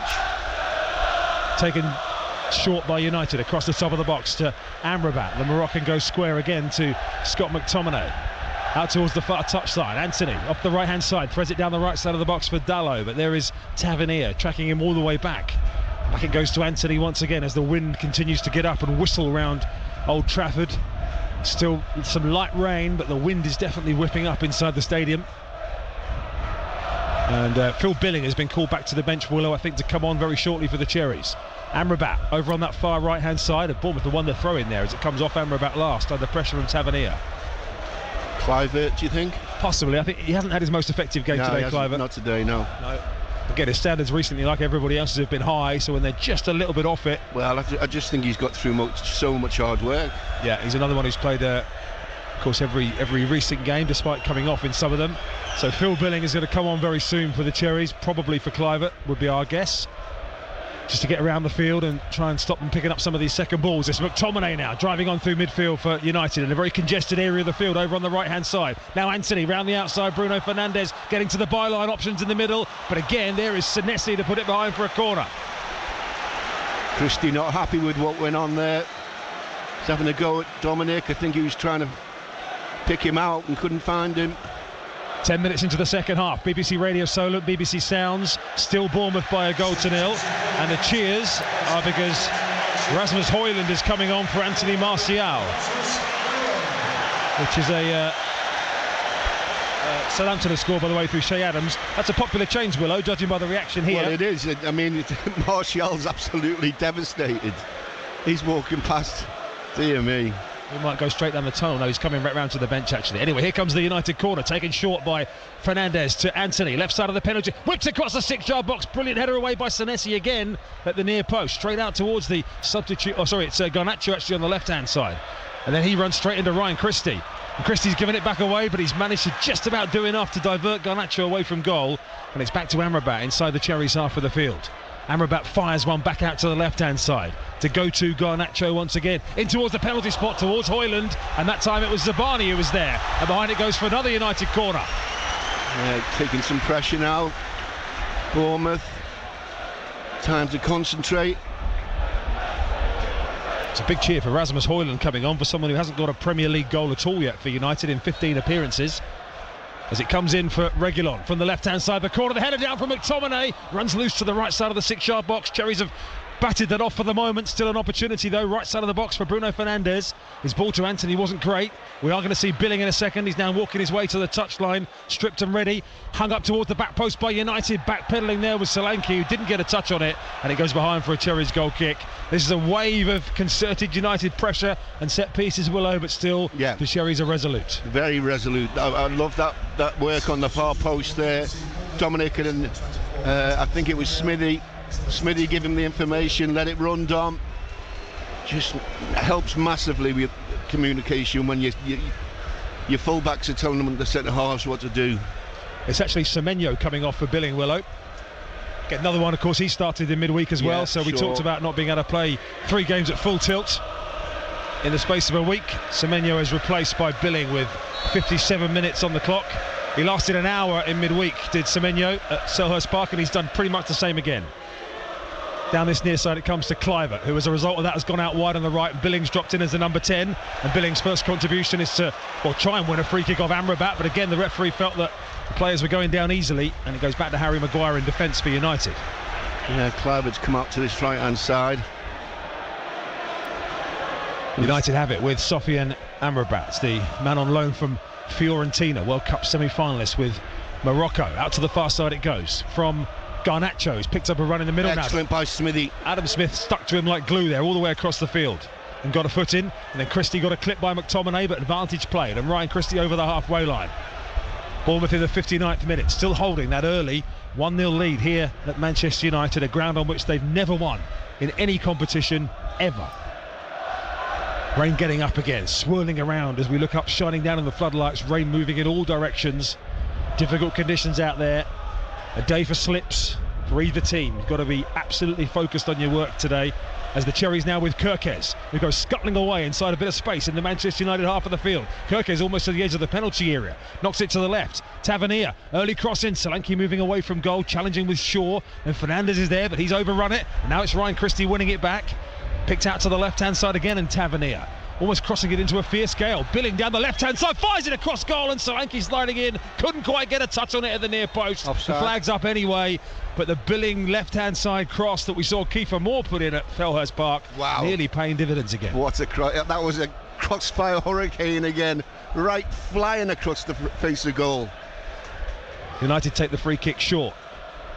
Just having seen that initial cross from Billing, he wasn't offside, but Solanke was when the flag eventually came. Up to the halfway line, where Højlund is having a real battle here with Zabani. The big Danish striker falls to the ground, and the referee gives the free kick in United's favour on this occasion. Someone's kicked the ball away. No, it's Højlund who's been booked for the imaginary yellow card again, Willow. Yeah, he did. People aren't learning. Why aren't they learning about this? Why aren't players learning that if you now show the imaginary card, you get one? They're learning as they go.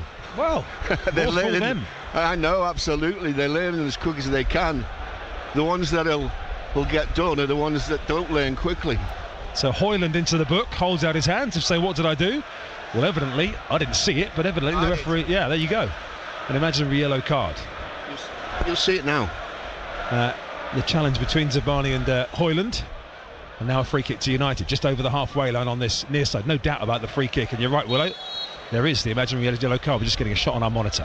Fernandes clips it into the edge of the penalty area for United. It catches in the breeze slightly and had more on it than he hoped.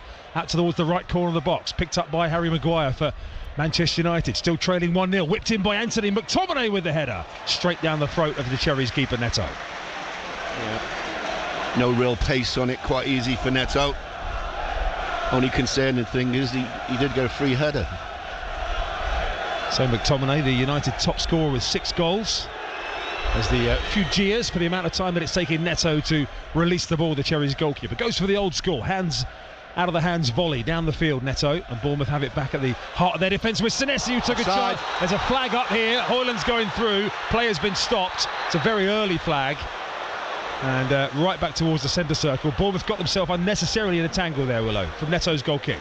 Well, he did, but didn't it come off a Bournemouth player last? I couldn't understand how he got offside. I think Lewis Cook got a touch on it. We're just seeing a replay now as it's headed, or it should be initial header forward actually by Maguire, and then Højlund came back and got involved from an offside position. So same phase of play there, judging. Wow. As Zabani takes the free kick for the Cherries inside their own half, out to this right hand side. Bit of a let off, that one. That's the voice of John Williams, former Cherries defender and assistant manager. This is BBC Radio Solent and BBC Sound. Southampton leading at Watford 1-0 through Shea Adams. Pompey Bolton live with us, first against second in League One on Monday night. All the build up from 6 from Pratton Park. United fans getting grumpy as their players aren't closing the ball down, and Bournemouth are able to just pass it around at the moment in the centre of midfield, and it goes back to Zabani. And much like at Crystal Palace, all the time it's 1-0. There's just that element of edge to everything as Christie wins a throw-in on this near side, just over the halfway line. They've got Bayern Munich to come in the week, United in the Champions League, and then Liverpool in the Premier League. So 2 massive games coming after this one. So when they looked at the run of Chelsea, Bayern, Liverpool and Bournemouth propped in the middle of it, fans would have been looking at this as a gimme. He's got to be careful here, Smith. He's taking a while. Smith with the throw-in down the right-hand side, flicked on by Kluivert out towards this near touchline, the Cherries right, and Solanke who's holding it up. And that's gone out of play off Solanke, and Reguilon takes the quick throw-in. Fernandes had 3 yellow shirts around him and just about managed to squeeze it out to Maguire, who travels up to the halfway line, right at the centre circle, the Premier League Player of the Month, looking up and trying to play one through the middle to Fernandes. It's behind him, Kluivert got a boot in, and Adam Smith's happy just to clear it away, out of play on this near side. And Andoni Iraola, very sportingly, with his team leading 1-0, stops the ball, catches it and gives it back to Manchester United for their throw. Too nice, Andoni. Yeah. Hasn't he seen English football before? He should be overhead kicking that into the stand. Anyway, he's a winner here, of course. As you heard Jordan say earlier on, if you were listening to our pre-match build-up, Iraola won here with Athletic Bilbao as a player. Nearly scored a wonder goal as well, dribbling round 3. In his days as a right fullback in the Spanish La Liga, as United just taking a chance again inside their own half. Amrabat it was, who plays it rather aimlessly across the field eventually, and it's picked up by Anthony. It's Christie, he just took a chance going on his other shoulder, and it nearly paid off. Far side the right for Manchester United with Anthony. This is a good day for Jadon Anthony to be out on loan at Leeds, by the way, because when you've got Jadon Anthony and Anthony on the same field, it gets very, very confusing. Thankfully, Anthony Martial has now gone off, so there's only one Anthony. Up to the halfway line it comes. for United. Alejandro Garnacho turns away from Smith on this occasion. Garnacho driving on down the left-hand side. Smith again working back to close down the space. It goes square to McTominay. Such a lackadaisical touch from McTominay for it to break down. The fans are again really frustrated with that, but Manchester United have it back. The ball in from Bruno Fernandes to Højlund, edge of the penalty area. Little 1-2 between those two. Rasmus Højlund drags it with his left foot, still not clear by the Cherries. Now it's Anthony, right side of the penalty area. Brilliant block again. Superb stuff. Kirkes involved yet again in getting his body in the way, and Bournemouth from the edge of the box with Lewis Cook have cleared it away. Out for a throw-in on this near side, is it? No, Kluivert's just about kept it in, and now Lewis Cook bombing on down the right-hand side with another run. Superb energy from Lewis Cook, still going. Wants a free kick, but Bournemouth has still got it. Kluivert down the right-hand side, halfway inside the United half of the field. Goes back to Lewis Cook, who I'm not sure wanted it there. He'd like to take a bit of a breather as Ryan Christie down the right-hand side finds Kluivert. Chaotic spell of defending, Willow, but they threw their bodies in the way. It's back on halfway. Absolutely magnificent. That's all you can ask. Take one for the cause. I think it was Kirkes who got the crucial block in again. He's on the ball left of the centre circle, Milos Kirkes. Back to Christie on the centre spot. Lewis Cook was just, he was taking a breather a moment ago from the work he got through as Christie feeds Kluivert out on this right-hand side, running at his fullback. Right corner of the penalty area, Justin Kluivert along the top of the box, could do with offloading it. He finds Billing accidentally, I think. Billing towards the back post, Tavernier coming in just over his head and all the way through for a goal kick to United. I was just waiting for him to leap and head it back across the far post. Must have been too high, as you said. Don't know if the wind caught it as well, perhaps. Yeah, certainly the wind is playing a factor on a few crossfield balls. We've played 65.5 minutes this Saturday afternoon at BBC Radio Solent. Manchester United 0, Bournemouth 1. The early goal from Dom Solanke. Cherries have been under a lot of pressure in this second half. Have had chances to make it 2. Solanke hit the post in the first half as well. At the moment, it's fits and starts their attacking play. They've got to make the most of opportunities when they get them. Here's Kluivert again. Right corner of the penalty area. Out wider to the substitute Billing, who just replaced Semenyo if you've only joined the commentary late or you missed a bit. Lewis Cook, ball into the inside right channel for Tavernier, but it was well read by Luke Shaw. Yeah, I'm not sure what Phil Bill was trying to do there. We were right in the corner of a really good situation and went backwards. That's a good ball from Sofiane Amrabat, and now United in a bit of space, started by the Moroccan. Anthony, right corner of the air up with Senesi. It's Diogo Dalot continuing the run into the side netting. Good counter from United, but when the fullback arrived in the penalty area, the Portuguese lashed it into the side netting.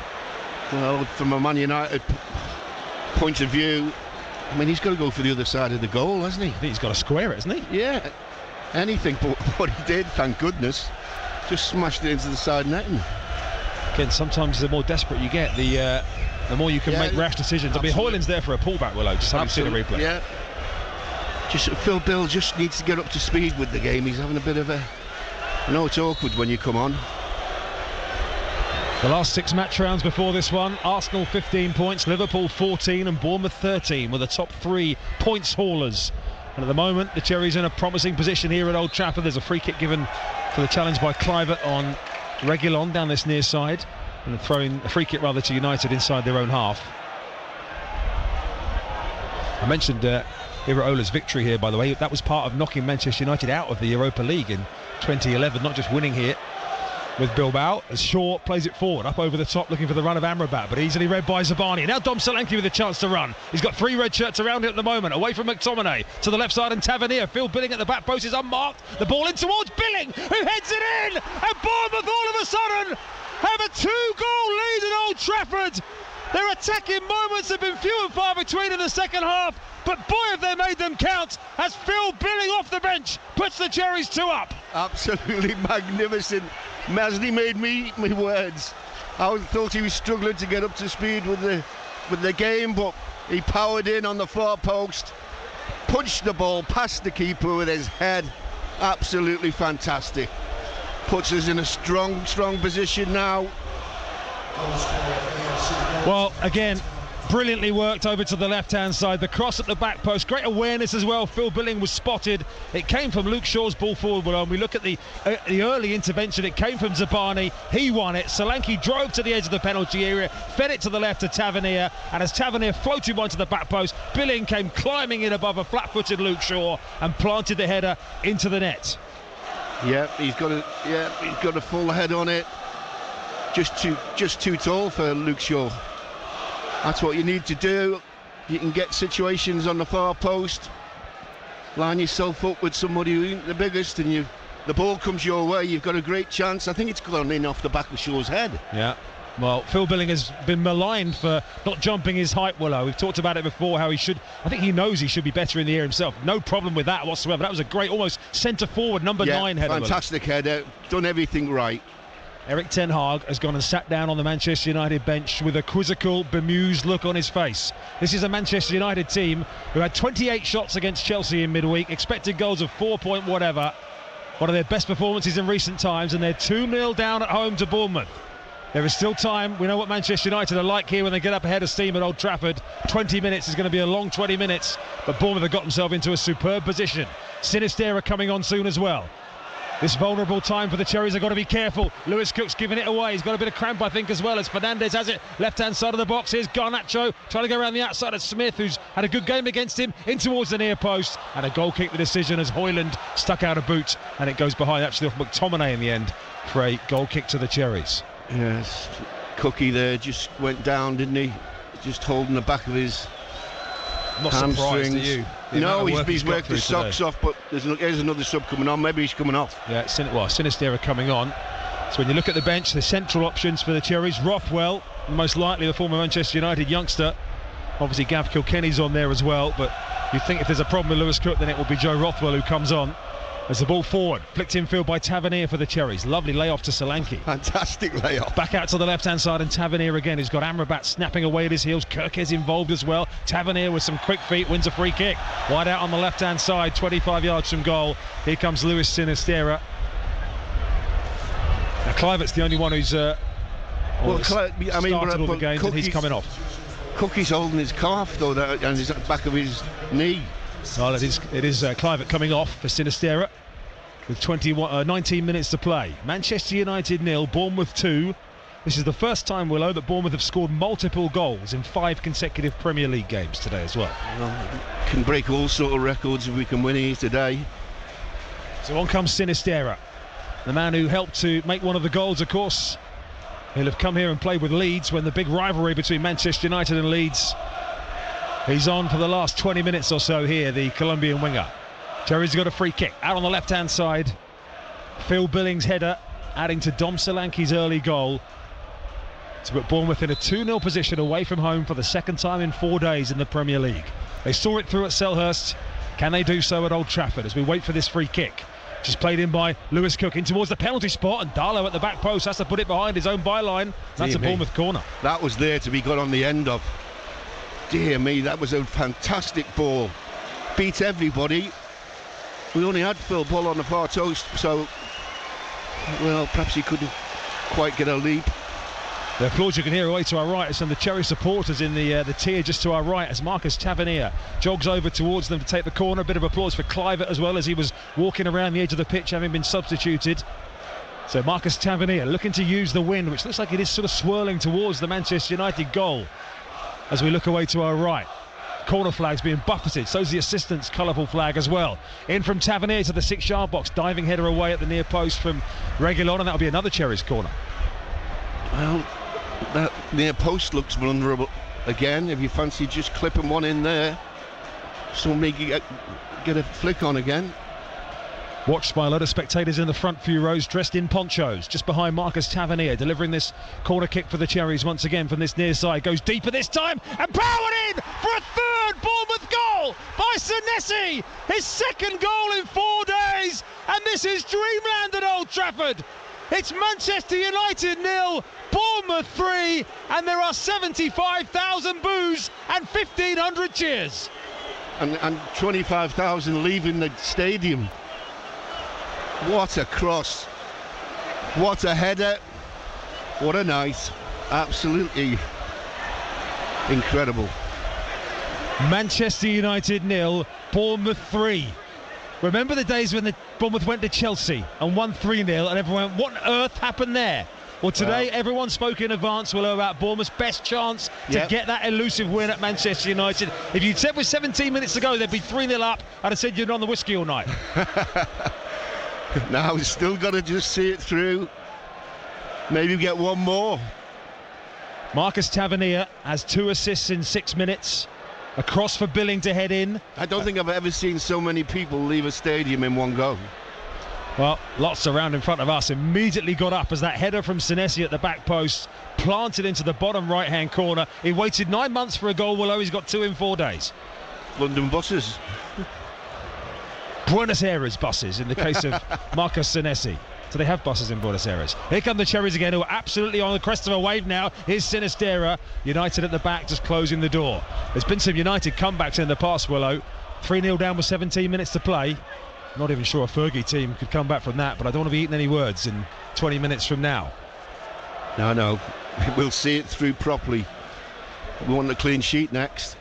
Well, I'll tell you what, if people have been quietly noticing Bournemouth's form over the last few games... But this is going to scream at them. I think you're right, Willow.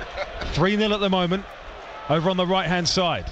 Anthony, down the right-hand side it goes. Opportunity for Bruno Fernandes to whip one in, and there's Neto again, who's had another faultless afternoon so far, and bats it down and gathers it on the edge of his 6-yard line. Yeah, there's lots of faultless afternoons with the way the teams played this afternoon. Absolutely great goals as well, not fluky, no deflections or anything. Well, I was sitting next to someone in the press room earlier on, Willow, who was working for national television today, and I overheard them predict the score to somebody, and they said 3-0. They didn't mean 3-0 Bournemouth. No. Up over the halfway line come United on this near side. Amrabat is challenged by Sinistera. Out of play it goes for a United throw-in just over the halfway line. If the Premier League Manager of the Month judges are watching this and they've just given it to Erik ten Hag over Andoni Iraola, there might be a recount.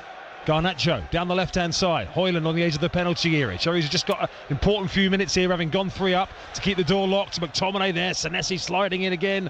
Senesi's goal capping what has been an outstanding game for him personally as well. Over to the right-hand side and Anthony again. United will have a, no doubt, concerted spell of pressure in these remaining minutes.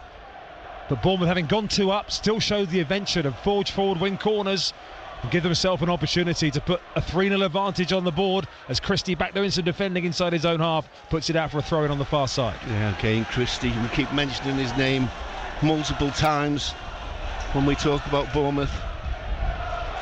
Out on the far side it goes. Manchester United have it once again. And for anyone just tuning in and picking up the scores throughout the afternoon, they'll be thinking, well, United's definitely had someone sent off.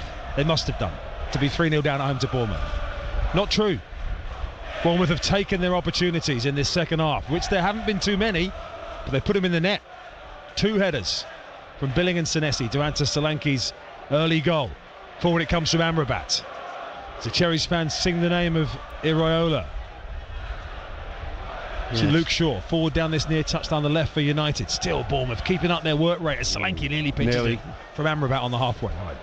Yeah, still working hard, just following the same route as got them to 3-0. Manchester United having possession but not quite threatening. Cherries on this near side, defending at the moment. Solanke pressuring Bruno Fernandes, but it's back with the Red Devils again. Garnacho out towards the left-hand side, shown in field onto his right foot. A frustrated shot from Garnacho, poor decision making there. Rolled it along the ground straight into a Cherries defender. Yeah, didn't catch that one at all. Again, the panicky decisions now. Triple change coming for United. Marcus Rashford among them. Johnny Evans coming on at centre-half as well, and we're also going to see Facundo Pellistri, the young Uruguayan winger, as well. So 3 changes coming on for United in a moment. Luke Shaw. Again, is Erik ten Hag now looking to buy Munich in the week? 3-0 down, and so I'm going to save someone like Harry Maguire, who's bringing Johnny Evans on at centre-half, or Luke Shaw, who's not long back from injury, as Bournemouth have it inside their own half at the minute. Sinistera just getting himself caught between 2 decisions, and eventually does clear it up towards the halfway line for the Cherries, where it's lost by Solanke. Tavernier still working hard to win it. Now Darlow driving forward for United over here, and that sums up their day. That's going to go all the way out for a throw-in by the corner flag. Dear me. Here come the United changes then. It's Anthony coming off and Pellistri coming on. He'll go over to the right-hand side, I would imagine, just as the United subs are standing there. The white numbers on the back of their Manchester United shirts are getting buffeted.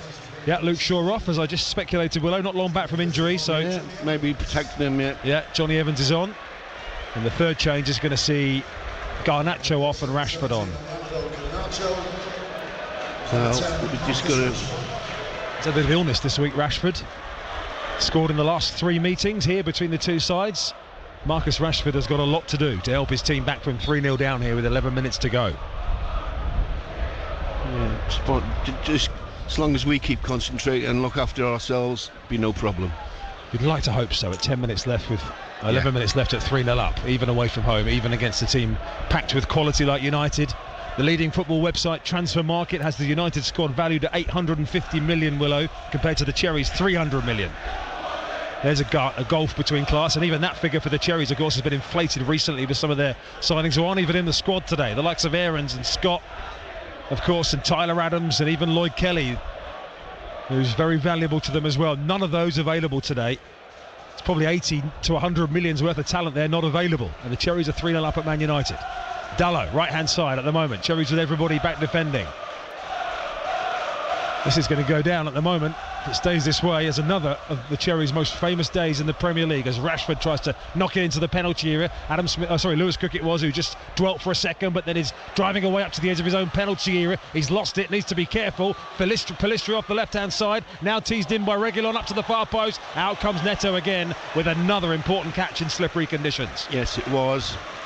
We've just got to be a bit careful. Lewis Cook there just trying to dribble out of defence. Sometimes put your foot through it. You're sitting on a 3-0 lead.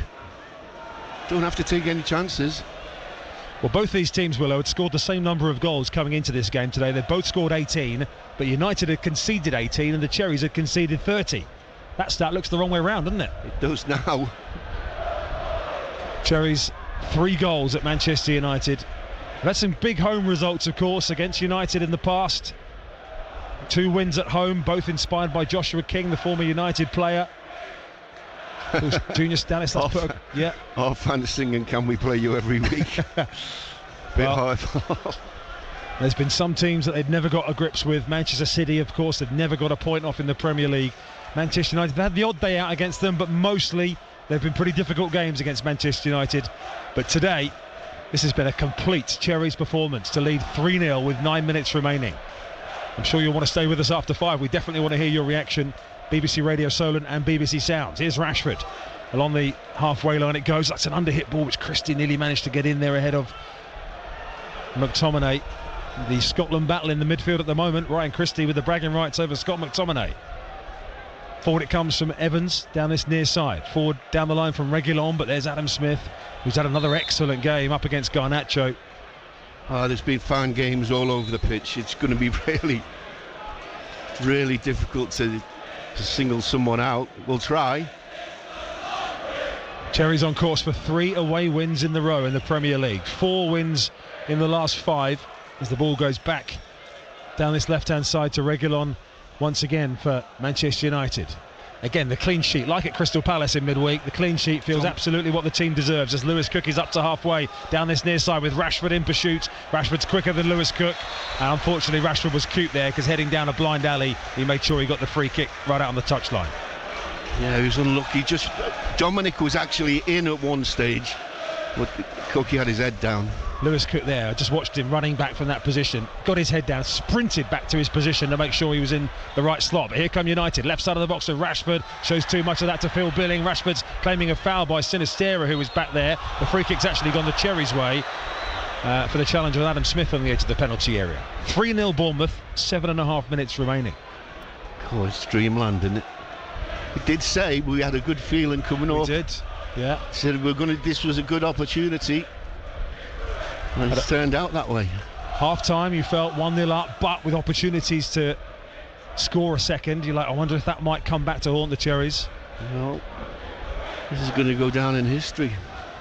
I look at saves, and again, one of the criticisms of United in midweek, there's a card coming out here for Bruno Fernandes. Not sure what that's for.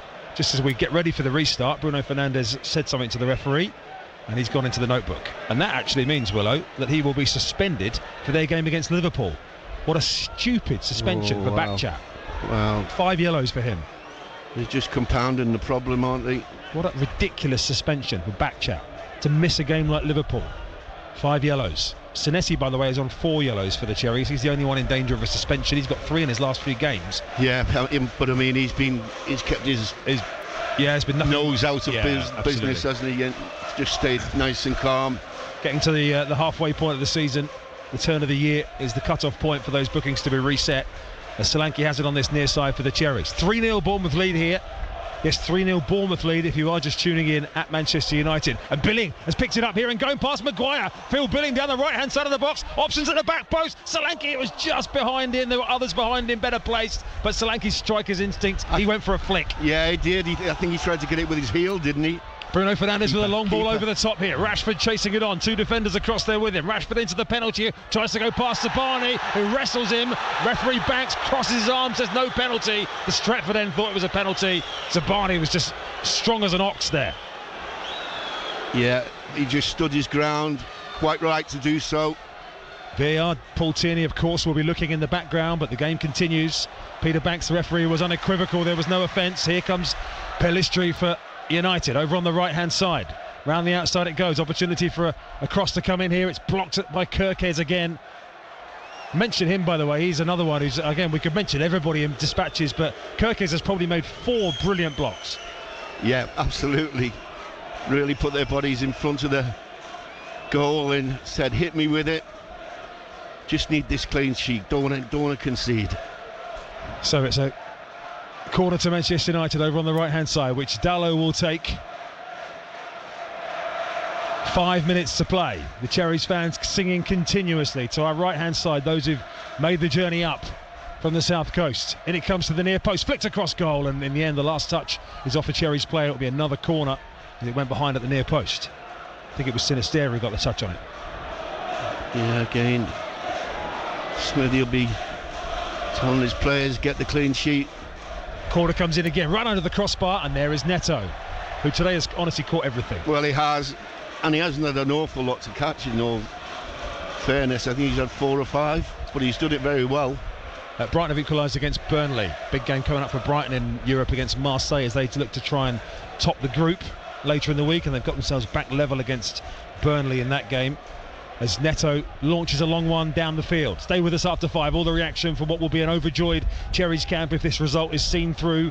3-0 up. Lewis Cook's in there again to win it back, and Solanke is onside in the penalty area and knocked back to his goalkeeper by Reguilon. In fact, Solanke was offside. Referee's playing an advantage. The flag did go up. Yeah. And Willow, there's so many people leaving, you can almost see the letters Manchester United on the seats on the far side. I know, I've never seen it quite like this.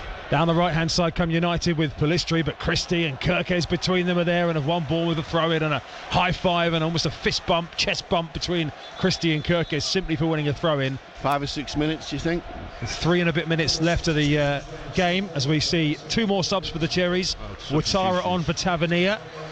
And I think with Lewis Cook's issues, Willow, we are going to see Joe Rothwell for Cook as a precaution for the remaining minutes. Lewis Cook coming off. He's my player of the match today, Willow, Lewis Cook. Yeah. Just have a think, but definitely not far behind with him, with Lewis. He's been all over the place. Off goes Tavernier, double hand slap with Dongo Ouattara, and off comes Lewis Cook to applaud the Cherry supporters away to our left-hand side, and to be replaced by the former Manchester United man Joe Rothwell, who never played a first-team game here. He's on, hasn't got on the field recently. Such has been the form of Lewis Cook and Ryan Christie in those central roles. He's not even got on for a few minutes, Joe Rothwell. No, it's difficult, but happens at every club. Unfortunately, you can only pick 11. We talk about the Cherries' clinical edge today, by the way, as they're all up towards the halfway line. Their expected goals today has been 0.87. They've got 3. Manchester United have had 20 attempts on goal, but only 3 on target. 17 attempts off target. Cherries 4 shots on target, 3 goals. Could be more, yeah. That's clinical, isn't it? It is clinical. Missed a couple, of course, and that's not including Solanke hitting the post as well. So 5 if you include that, which officially they don't, but it's as good as, isn't it, nearly? As the ball is on the halfway line with Bruno Fernandes into the last 2 minutes. BBC Radio Solent, BBC Sounds across the UK as well, and via the Cherries website, wherever you're listening to Manchester United 0, Bournemouth 3, and United have nearly given it away. Maguire was casual on the halfway line. Billing, buoyed by that goal, still chasing on. I reckon there's a couple of Cherries fans, Willow, over on that right-hand side, who might have stayed up last night, maybe came up for a weekend of it, they're going to be on their phones in about half an hour, booking a hotel for tonight and having a second night out, surely. Good luck to them. Make a weekend of it. I wish we could. The ball is on this near side with United once again. Reguilon, just lightweight, just gave up there, Reguilon. Then he eventually tries to snap back and win it back, and he has turned it over for Manchester United as Bruno Fernandes plays a long diagonal down the middle. That's behind Pellistri and all the way through for a Cherries goal kick. 1 minute of the 90 to play. 3-0 Cherries. Solanke, Billing, Senesi. Some of the reporters are leaving the box here. What's going on? I don't think they're that one-eyed. These will be media staff who are heading down for their post-match duties with a Manchester United coach on. Simon Francis is sat a few seats to our left, Willow, just across the gangway. He's got just about cracking a smile across his face. I'll bet.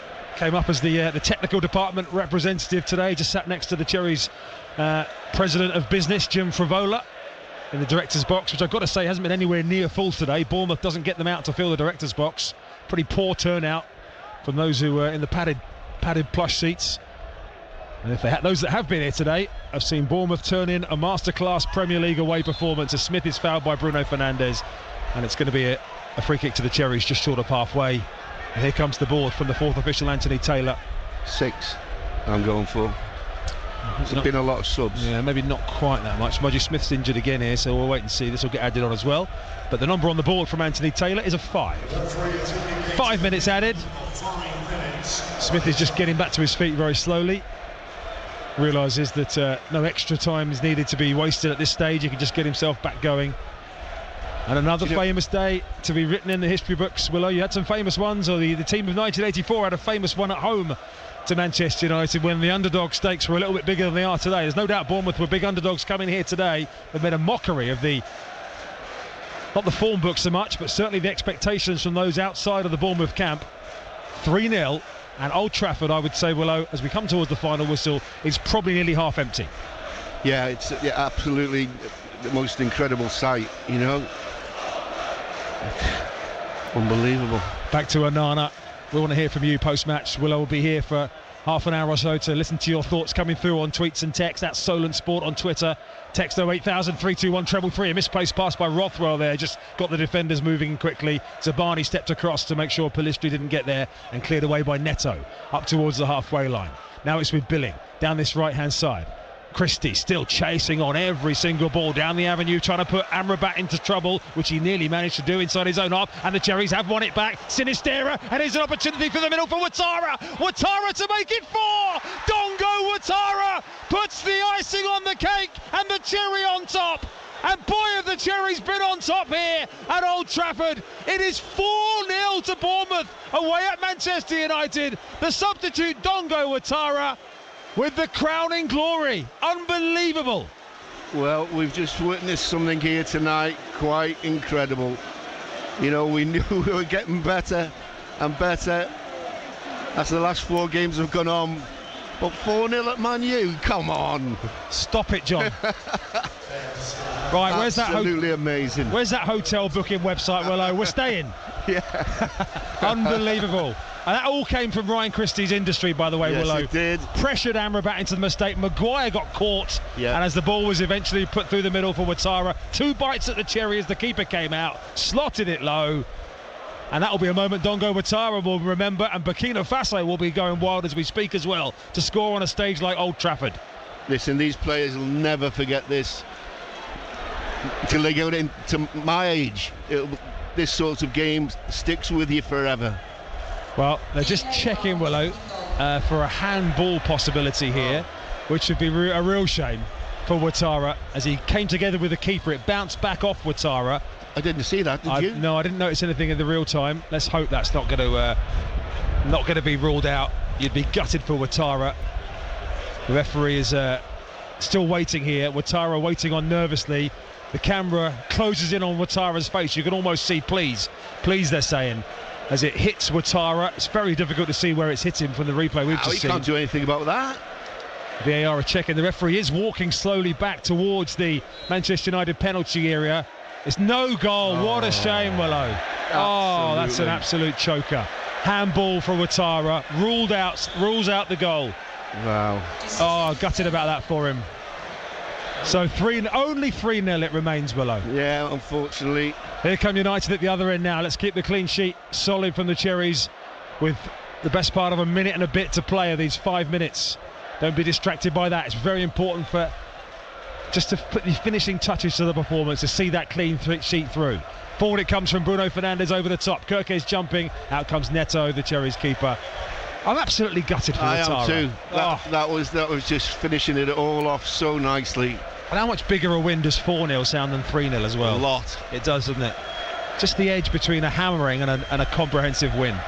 Yeah. Anyway, 3-0. Let's not let that become the main talking point, because the talking point has been how effective Bournemouth have been today. And Andoni Irola's got everything absolutely spot on with his tactics, his selection. The team have been tireless in their work, and they're still doing so, still chasing that fourth. Maybe they can get it, as United are at the back. Ouattara nearly stole in there past Johnny Evans.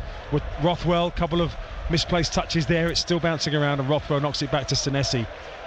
And there are 30 seconds left of the 90 minutes as Zabani, who's had another really impressive game, continues to go every week. Cherries fans are olaying in stoppage time away at Manchester United. Oh my goodness. And not a Bournemouth team hanging on for a point. It's with Sinistera rather, right out on the right hand side, and it goes out of play off Amrabat, and a Cherries throw in. Last few seconds. Andoni Iraola, well, he's got the full length of the touchline to walk down. He'll walk to his right to thank the Cherries fans, and then he's got a big smile on his face, I'm sure, when that whistle goes any time now from referee Peter Banks. And it's with Smith for a throw in. Bournemouth just winding the clock down inside the Cherries half, inside the United half of the field.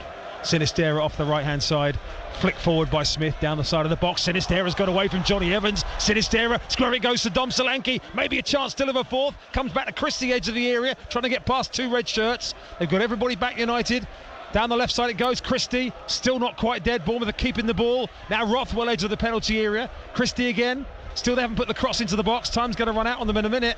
Christie, he just stumbles, but he manages to keep it going. And he goes back towards the halfway line, and now the Cherries will just keep the ball. And they had a moment there to try and sneak in for a fourth. Then it's given away by Senesi. Down the left-hand side, Bruno Fernandes' early ball. Down the right side for Højlund. Senesi desperately trying to get back on terms. Out wide on the right-hand side, though, the Dane Højlund. Still he has it. Rasmus Højlund flicks it down the far side. Christie's got back there to slide in. Fantastic. Absolutely superb work from Ryan Christie. And he wins a throw-in as well, Ryan Christie. That's and it. Peter Blanks blows the full-time whistle at Old Trafford. It is a day to be etched in the history of AFC Bournemouth. They've won by 3-0 at Manchester United. Their first ever win here on their 11th visit in all competitions. Dom Solanke set them on their way after 5 minutes, turning in Lewis Cook's cross. They hit the post, they had other opportunities as well. United had plenty of shots, but not enough of them caused Neto problems. And Bournemouth took their chances when they came at the other end. Billing headed in Tavernier's cross for 2-0 on 68 minutes. Senesi headed in Tavernier's corner for 3-0 on 74 minutes. And they thought they made it 4 in added time at the end of the game. Dongo Ouattara, though, his fourth, ruled out for a handball in the build-up. It's a day that those who've been here supporting Bournemouth, involved with Bournemouth, will never forget. They put United to the cleaners, 3-0. It's an absolute historic day for Bournemouth team to win 3-0. And to be fair, we deserved it. We had more chances than you would know. The boys were magnificent. Difficult to say a man of the match. I'll have another think about it, but I can see where you're coming from with Cookie. He was all over the place. Such hard work and endeavour, and an awful lot of skill and excellent football to watch. It couldn't have been a better day. Well, Manchester United, if the day gets better for Bournemouth fans, by the way, if you're not a big supporter of other local teams, Southampton have conceded a 97th minute equaliser at Watford, 1-1 there, as the Cherries players move their way away to our right-hand side to salute those who've made the long journey up. It's been a busy week on the road, a difficult journey to Selhurst Park on Wednesday, and now a horrible, wet and windy day in Manchester. But the Cherry supporters away to our right, getting their value, and now thanking the players for the effort that they've put in. And Iraola's name is sung loud and proud amongst them as well, as the manager joins in, but very much taking a back seat. Andoni Iraola almost reluctant to go over with his players, I think, letting them take the applause. Iraola just towards the back with his coaching staff, but it's his name you can hear being sung around Old Trafford here. Reaction to come. Willow, who else are your standouts today? I know you don't like to get off the fence, but I'm going to pin you down. Oh, dear me. Christie again, we kept mentioning him during the game. the centre halves. Dominic, it's so difficult when you can't just name everybody. It's every a game. collective. It's a collective noun, and the whole team deserve massive credit for putting on a performance like that. But I'll sway with you once, unless I'll have a think. But Cookie he seemed to be everywhere, didn't he? Well, seems to be absolutely everywhere. Yeah, Andoni Iraola just leaving the rest of the celebrations to his players. He walks off with Joe, the Cherries security advisor, down towards the tunnel. I'll go and speak to Andoni and the players very shortly indeed. Cherries fans, whether they're here, whether they're listening at home, like my good friends the Fairman family, by the way, down in Bournemouth, it has been a day to remember at Old Trafford. And to be honest, when everybody said this is Bournemouth's best opportunity to come here and get something, you might have thought nicking something, Willow, the best of intentions, but actually, as you say, a fully deserved 3-0 well, win. we definitely thought that it was a great opportunity here today, but I didn't think it would come quite like that. 3-0 is absolutely amazing, and you know, our fans at the end taking Mickey a bit with the Olays, but really it was that sort of game towards the end. Well, the expected goals was very close. The possession was 69% United. The attempts were 20 United, 10 Bournemouth. But the shots on target was 4 Bournemouth and 3 for United. Ultimately, it's a day that goes down in the history of the Cherries. Their first ever victory here at Old Trafford. It's a theatre of Cherries dreams today. They've won 3-0. This is BBC Radio Solent Sport.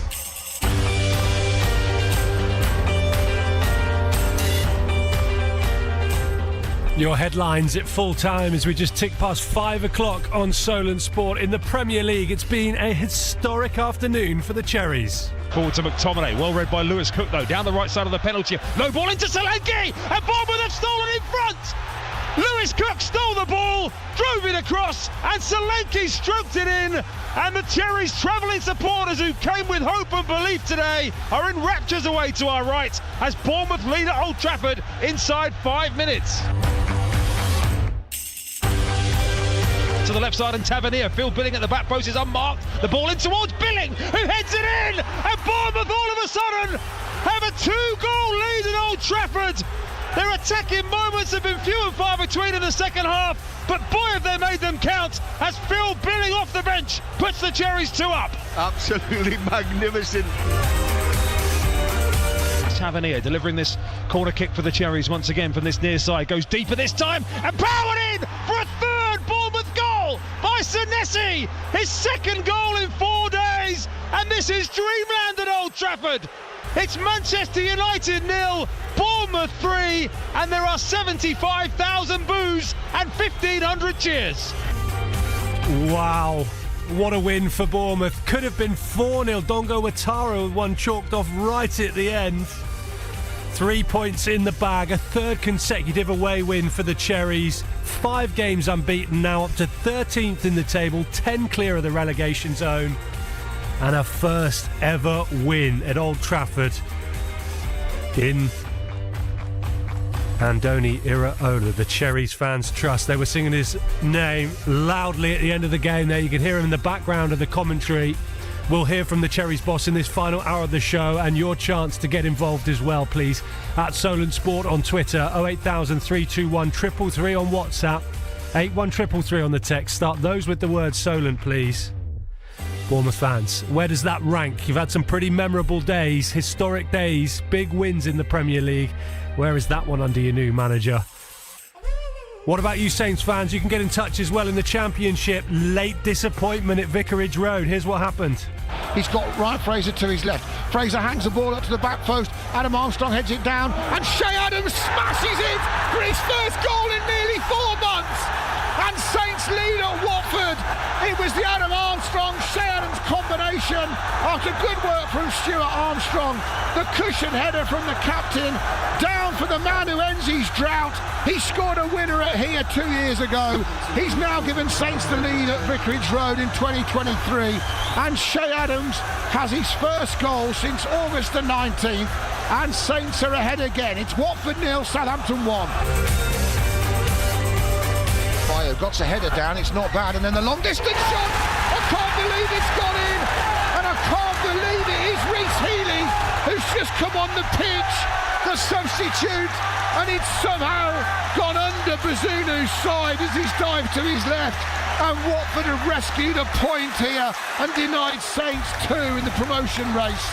Reece Healy, almost his first kick of the game, in the 97th minute, has given Watford a leveller. It's Watford 1, Saints 1.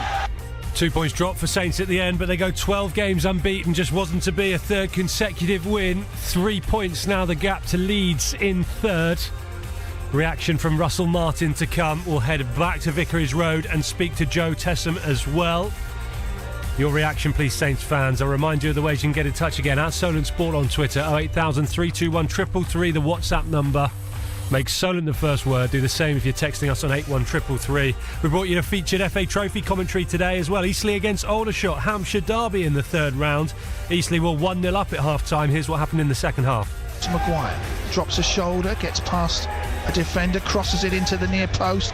It falls. It's going to be an opportunity for McCallum. He scores! A poacher's goal to make it 2-0. Good cross from Maguire, caused chaos. Aldershot didn't clear it. Who is there to score his 19th of the season? Who else? But Paul McCallum. It is Eastleigh 2, Aldershot 0.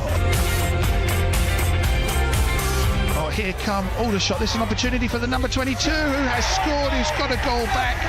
Barham with his first touch. He's only been on the pitch a matter of seconds. That is what you call an instant impact. Game on here. Eastleigh 2, Aldershot 1. Tyler Frost miskicks it, but it's still going to fall to Tolaj, whose shot is blocked. And Minoga equalises. Haji Minoga, on loan from Portsmouth, has brought things level here.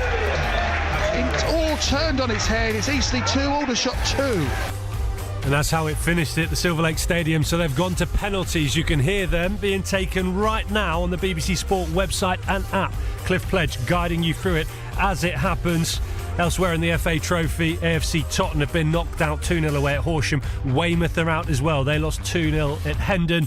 And our only other non-league side in action today, which avoided the bad weather and the waterlogged pitches, Dorchester Town, have come away with all 3 points at Swindon Supermarine, a 2-1 victory for Tom Killick's side. Coming up next, we're going to Old Trafford to speak to John Williams, where Bournemouth have won for the first time in their history. You're listening to the home of live sport across the south. BBC Radio Solent Sport. Saturday night is the time to showcase your talent on the BBC. Thank you so much. From 6, BBC Upload brings you the best in new comedy, poetry and spoken word. Upload is a great way to reach a new audience with my spoken word poetry. From 8, BBC Introducing. I want to thank you for the support, playing my tracks on the radio. Supporting and championing new music made right here. Thank you so much. Honestly, that means so much to all of us. BBC Upload and BBC Introducing. Just a few clicks and then the next thing you're getting played on air. Saturday night from 6 or anytime on BBC Sounds. BBC Radio Solent. Jordan Clark. BBC Radio Solent Sport. That's how we're looking on BBC Radio Solent once we've wrapped up things with the football. And don't forget, Late Night Joe on the way for you from 10 o'clock this evening through to the early hours of Sunday morning. We have got an hour now to get stuck into a 3-0 win, a historic 3-0 win for Bournemouth away at Manchester United.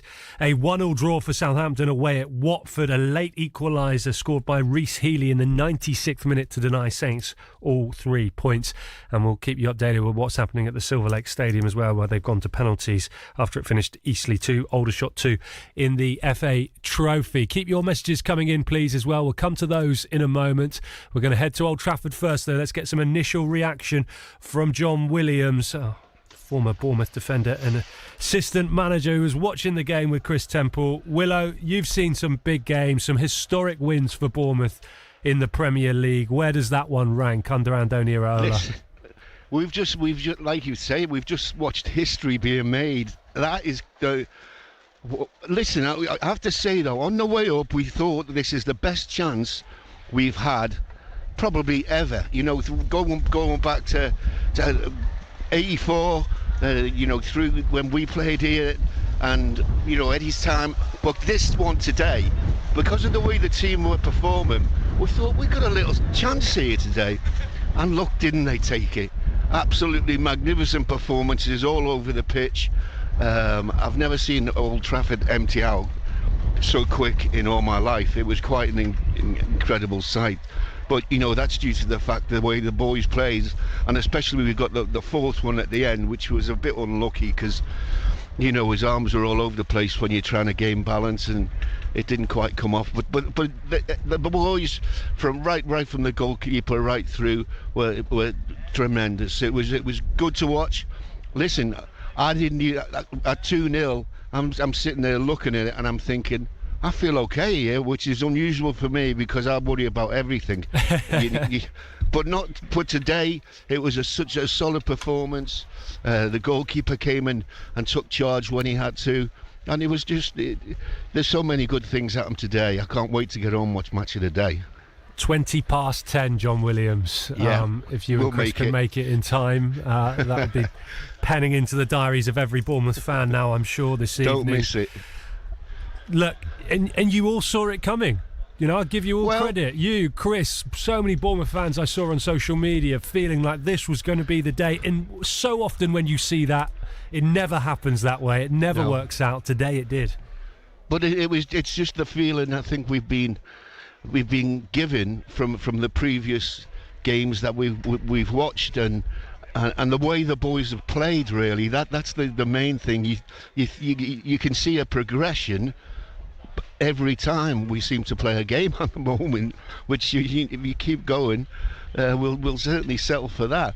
But Andoni must be absolutely delighted with, seeing.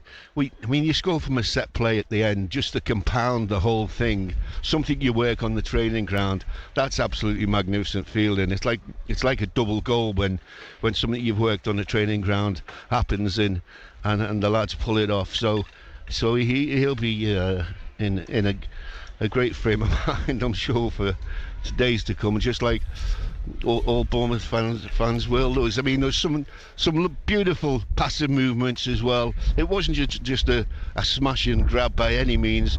We had our possession. We had some really good wide positions where we got crosses in. Could have had one or two more, but we're not being greedy. 3-0 at Old Trafford is fine. If you really pinpointed down on why that happened today and the tactical reason perhaps they won, you mentioned a few there, Willow. Was there any one big thing? Was it the press really working against United today, or what was the secret? Hard work, people taking... Yeah, as simple as that. Well, not just that, but hard work, but people taking responsibility on the ball, people having the ball when it's dangerous for them to have the ball in certain situations. You have to take somebody's marking you, but they still give you the pass. That can be difficult at times, but these boys don't seem to mind that these days. That's one attribute I would have loved to have had when I was playing myself, but these boys seem to take responsibility so easily. And it shows in the play because you only have to have 3, 4, 5 quick passes and one of their players switches off and you're out and you're in. Goals or wide positions, crosses. There's so much to this team. There's so much still to come, in fact, isn't there? This has been a great day. Maybe we can see this as the start of something really big. Well, I want to talk to you a great deal more, so don't go anywhere. We'll hear from Andoni Iraola. I want to talk about Lewis Cook's performance in particular and some of those blocks from Milos Kerkez as well. I think the scoreline was at 1-0 at the time. We'll discuss all of that. We'll hear from the manager as well. Chris Temple, Bournemouth fans, has headed off down to the tunnel at Old Trafford to speak to Andoni Iraola. I'd hope we'd maybe hear from at least one, maybe two Bournemouth players as well between now and 6 o'clock. So don't go anywhere. Stick with us. Thank you if you've been sending your messages in as well. I'm going to read some of them out now. Saints fans, we're going to Vicarage Road as well to find out what happened at the end of that game. Saints conceding that late equaliser to Watford. We'll speak to Joe Tesson. We'll hear from Russell Martin as well. I can tell you that Eastleigh have been knocked out of the FA Trophy, finished 2-2 with Aldershot, went to penalties. Here's what happened. Jack Barham scored with his first touch, the forward, who's looking here to win the game for Aldershot Town. Penalty kick, Barham runs up, bottom left-hand corner, it's all over, and it is a victory in the Hampshire Derby for Aldershot Town on penalties, 5-4 against Eastleigh. There you go. Eastleigh out of the FA Trophy, led 2-1 in that match, but beaten on penalties by Aldershot. So Eastleigh, Tottenham and Weymouth all knocked out of the FA Trophy this afternoon. We have no BBC Radio Solent representative in the FA Trophy anymore. Not a great day for our non-league sides. Dorchester Town did get a win, 2-1 away at Swindon Supermarine in the only game in the Southern League Premier involving one of our local sides to go ahead. Bournemouth fans, I wondered if we might get a few messages like this from John, who says, get your passports ready for European football. This is no fluke. The neutral pundits are purring about the Cherries' energy and style of play. Wonderful for the travelling fans. Outstanding and out-singing 23,000. Bring on match of the day, says John. Yeah, Willow's looking forward to it as well. You and every single Bournemouth fan, I'm sure. Michael from Ringwood says, unbelievable stuff from the Cherries. What a difference a month makes from when we were last in Manchester. Yeah, quite right. And that heavy defeat against Manchester City. Chris says, incredible scoreline from Old Trafford. Has to be the Cherries' finest hour in the club's history. Well done. What a performance. What a result. Let's keep it going, says Mark. There's one in here as well. No name on it, but a Bournemouth. Oh, there is. David. Hello. Good evening to you. Says, 7th of January 1984, Bournemouth against Manchester United. I was there. The Cherries, of course, winning that one 2-0 against United. He says 9th of the 12th, 2023, Manchester United against Bournemouth. I wish I was there.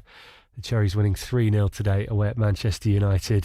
Is going to be at the Vitality Stadium tomorrow for more history for AFC Bournemouth as the women's team take on Charlton in the third round of the FA Cup for the first time in their history. David, thank you very much for that one. He finishes his message just by simply saying, up the Cherries. Hello to Eric and Ellie. What an outstanding performance by our Cherries. A dream come true. They just get better and better. When that third goal went in, we sat completely stunned. What a game. And never mind about the fourth for Ouattara.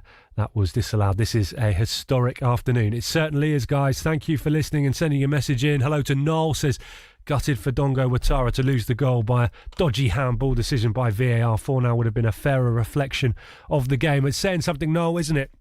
When you've just beaten Man United 3-0 and you're disappointed and gutted that you didn't get the fourth due to VAR. And let's just finish for the moment, Bournemouth fans, with this one from Wing. Says, to be honest, since the Chelsea game, I've loved what Andoni Iraola was doing. I knew this day would come just earlier than anyone expected. Iraola has been cooking for some time for this to happen, game after game. We're so lucky to have such an accomplished manager at the helm. Thank you for that one. Right, we're going to Vicarage Road. More on Bournemouth to come. Southampton drawing 1-1 with Watford. Shea Adams put them ahead in the second half. Reece Healey with a 96th minute equaliser for the Hornets. Here's Stuart Armstrong, who's been speaking to Adam Blackmore after the draw at Watford. Stuart, ultimately, I guess a very frustrating afternoon. A very frustrating minute, I would say. Right. The first 45, we weren't at our best. We found it a little bit tough to play the way we wanted to play. We tinkered with a couple of things at half-time, and the change of shape, I think, really helped us in the second half, and we were more energetic. But yeah, when you draw the game at the end, it always hurts. I did come here thinking it's a really tough game, actually, because they were in good nick and they're an awkward side to play against.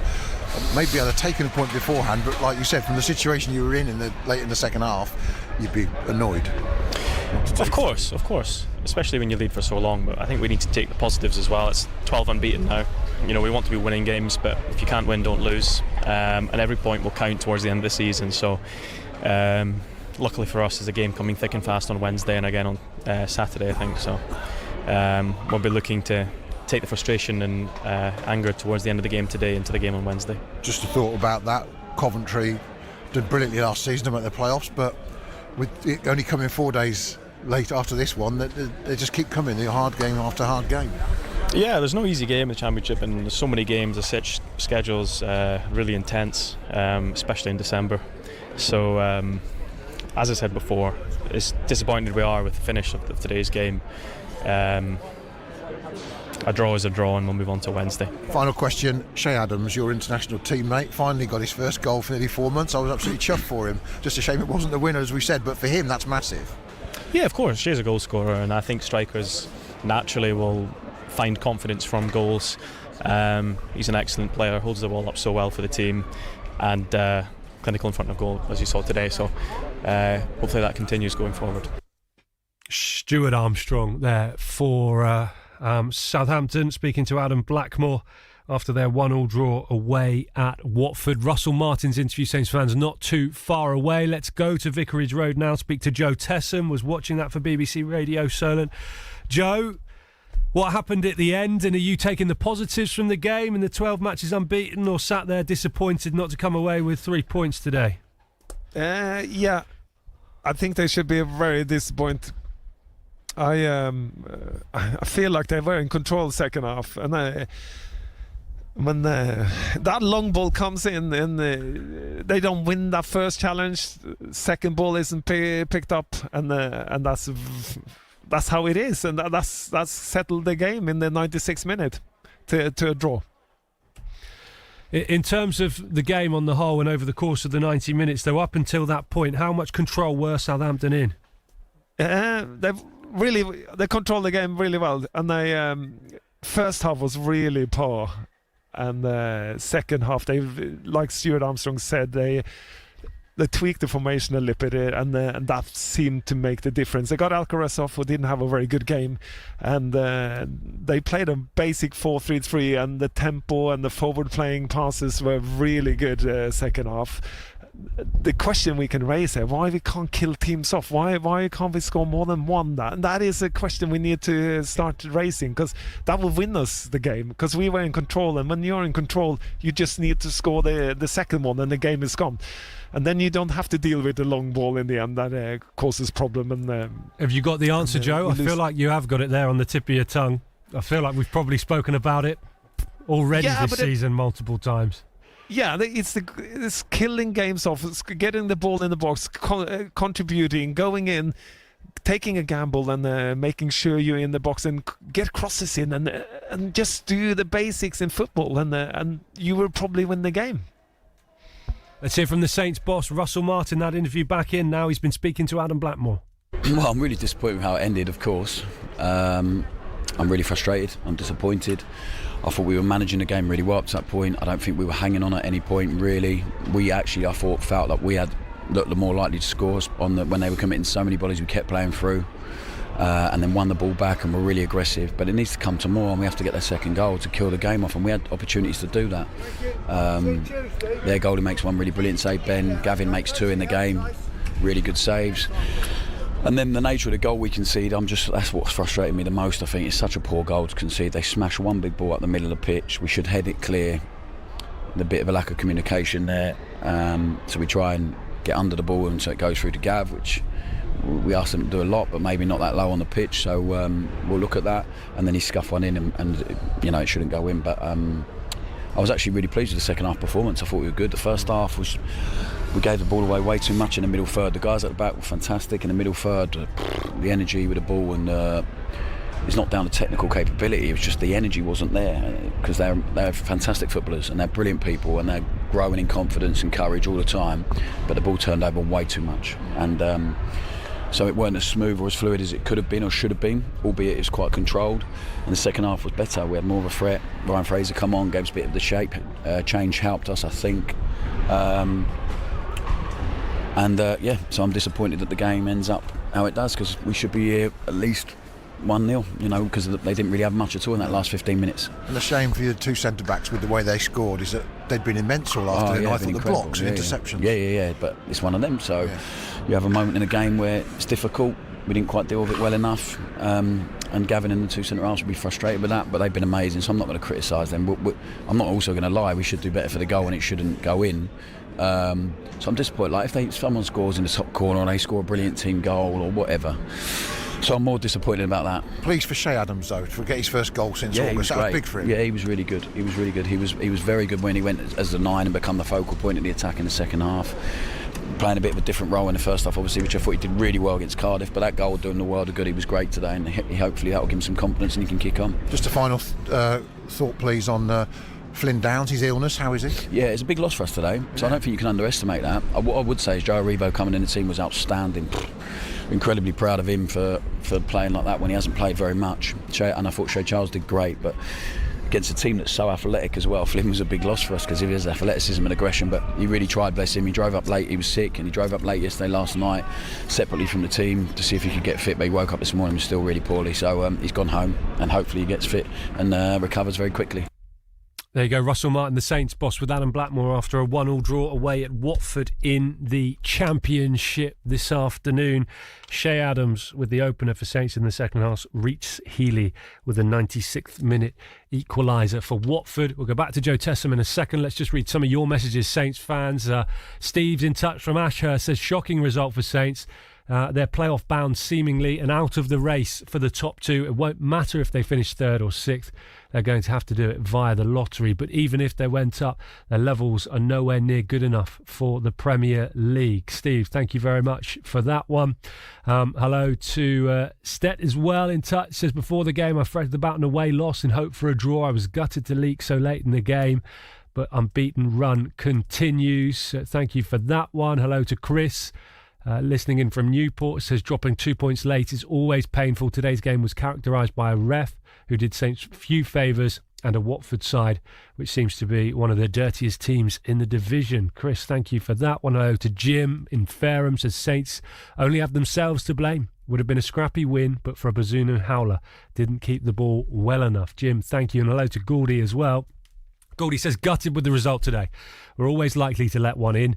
You never feel comfortable with Saints only one up. Need to create and score more if they're going to get automatic promotion. Feel top two are just too far away in the form. And with the points gap at the moment is already too big. Feel pressure of having to win every game at the moment is huge on the players. Gouldy, thank you very much. Let's go back to Joe Tessam. Joe, what do you think about the league situation then in terms of, you know, the job on for Southampton now? So what, they are fourth, 38 points, 10 points off Ipswich in second, 11 off Leicester at top of the table, a 3-point gap now to Leeds in third. It's still a long way to go. How are you feeling about it all? It seems a lot of sort of Saints fans feeling down after that tonight, which I understand from the result, but 12 games unbeaten now, it's still really impressive. Yeah, and it is important when you don't win, don't lose the game, and they did that today. But it's just a matter of 96 minutes losing the game losing 2 points in 96 minutes is not good. I think you need to concentrate about yourself in this league because it's such a long league and there's so many games. And if you start worrying about things, just concentrate about where you are and get it going. And if it's so that you keep yourself in the playoffs place, you keep a positive frame of mind instead of having to chase to get up to that position. But just flow along, get the points, don't lose. And you don't know where you're going to end up in the end of the season. But today we lost 2 points today in my eyes, and that's critical in this league.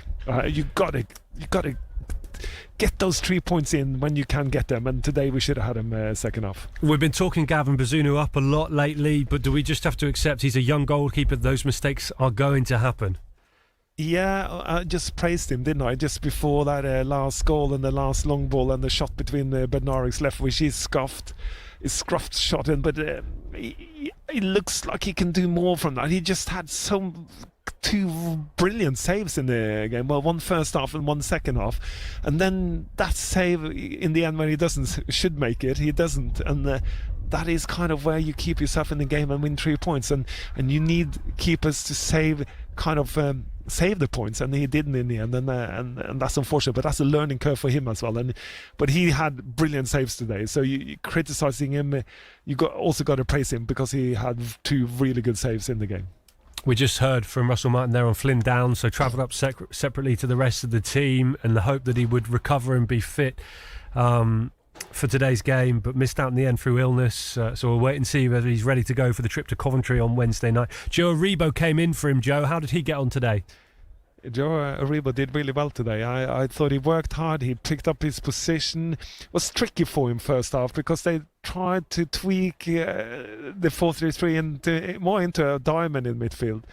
And he had to work really hard and find his way, and it was much easier for him as well when we played a basic 4-3-3. He recognised the pitch and where he was a lot better than he did the first half. And just one on Shea Adams to finish, Joe, before we let you go. First goal in nearly 4 months. Everyone keen to highlight the fact that that'll do his confidence the world of good. How was he today on the whole? He was really good second half. He kept the ball up for us, and it was a little bit of a surprise when we took him off, because he was in a good period of the game. So a little bit surprised that he was replaced with Sekumaro, because Howard Bellis found him with some brilliant passes from the 80-yard line up to the halfway line, and took out both the attackers and Watford's midfield in one pass, and he kept the ball. So that could have been but we need to take more advantage of it and create turnovers and chances from that. We didn't, but we kept the ball very well because of it. Joe, great stuff. We'll see you again on Wednesday night for the Coventry match. Safe trip back from Watford this evening. Joe Tessam there, the former Saints midfielder, watching Southampton's 1-1 draw away at Watford in the Championship today. We've already heard from Russell Martin, and we heard from Stuart Armstrong as well. You get the best of the reaction if you've missed any of it, Saints fans, up on BBC Sounds. There'll be links on @SolentSport on Twitter. And keep your messages coming in, please, as well. @SolentSport on Twitter, 08000 321 333 on WhatsApp, 81333 on the text. Start your text and WhatsApp messages with the word Solent so they reach us here in the studio.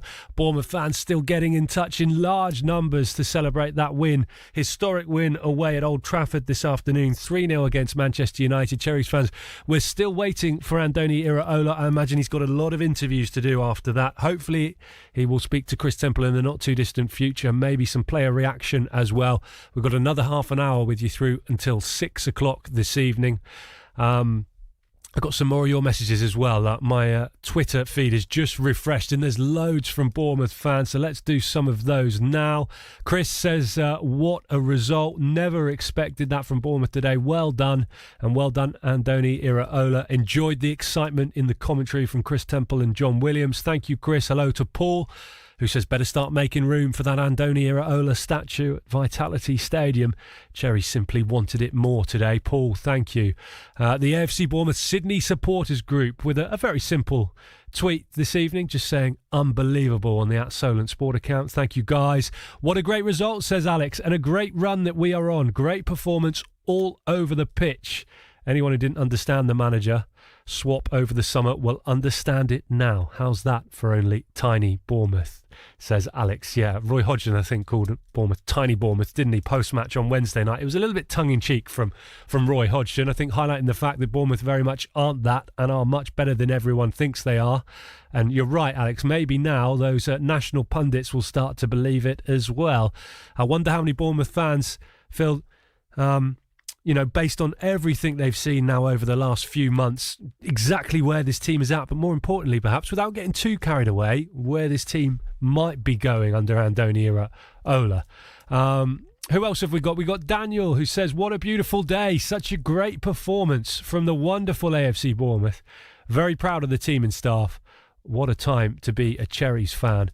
Well done to those who travelled up as well. Excellent noise, says Daniel. Heard them from BBC Radio Solent in the background very loudly. And it'll be a great evening up the Cherries. Thank you very much, Daniel. I'm going to do a few more in a moment, but as we've just gone 5:30, not long gone 5:30, let's recap the headlines for you here on the home of live sport across the south. Text 81333. Start your message with the word Solent. Texts are charged at your standard message rate. See our privacy notice at bbc.co.uk/local radio privacy. BBC Radio Solent.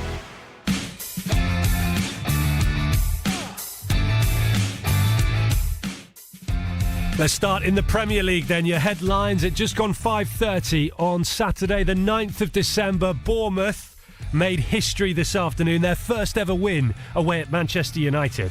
Tavernier delivering this corner kick for the Cherries once again from this near side, goes deeper this time and powered in for a third Bournemouth goal by Senesi, his second goal in 4 days, and this is dreamland at Old Trafford. It's Manchester United 0, Bournemouth 3, and there are 75,000 boos and 1,500 cheers.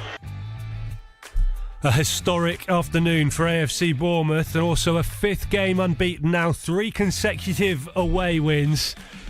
13 points from their last 5 games. It moves them up to 13th in the Premier League table, 10 points clear of the relegation zone this evening. Interviews on the way for you Bournemouth fans in the not too distant future from your manager Andoni Iraola. I think we're also going to hear from Lewis Cook and hopefully Adam Smith as well. And of course John Williams is still hanging around in the press box at Old Trafford, so don't go anywhere. We've been with Southampton in the Championship today as well. They're 12 games unbeaten, but they missed out right at the end on a third consecutive win. Bayo got a header down, it's not bad, and then the long distance shot, I can't believe it's gone in, and I can't believe it is Reece Healey who's just come on the pitch, the substitute, and it's somehow gone under Bazunu's side as he's dived to his left, and Watford have rescued a point here and denied Saints 2 in the promotion race. Reece Healey, almost his first kick of the game, in the 97th minute, has given Watford a leveller. It's Watford 1, Saints 1. Just a point leaves Saints 4th in the Championship table, 10 points off the top 2. We've heard from the Saints boss Russell Martin after the game. He says they've got to start putting these matches to bed. I'm really frustrated, I'm disappointed, but it needs to come tomorrow and we have to get their second goal to kill the game off, and we had opportunities to do that. I think it's such a poor goal to concede. They smashed one big ball up the middle of the pitch.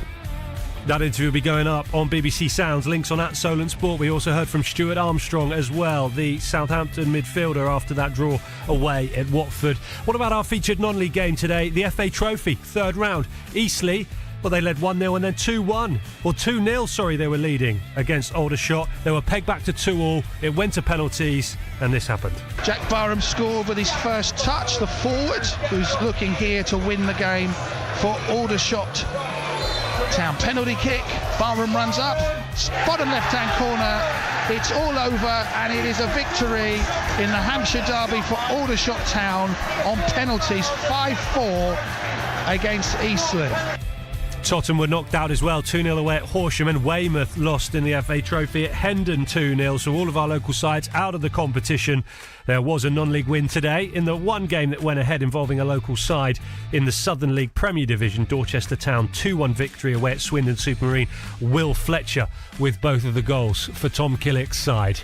Coming up next then, we will hear reaction from the Bournemouth boss Andoni Iraola and a couple of players, more from John Williams, more of your messages as well. You're listening to the home of live sport across the south.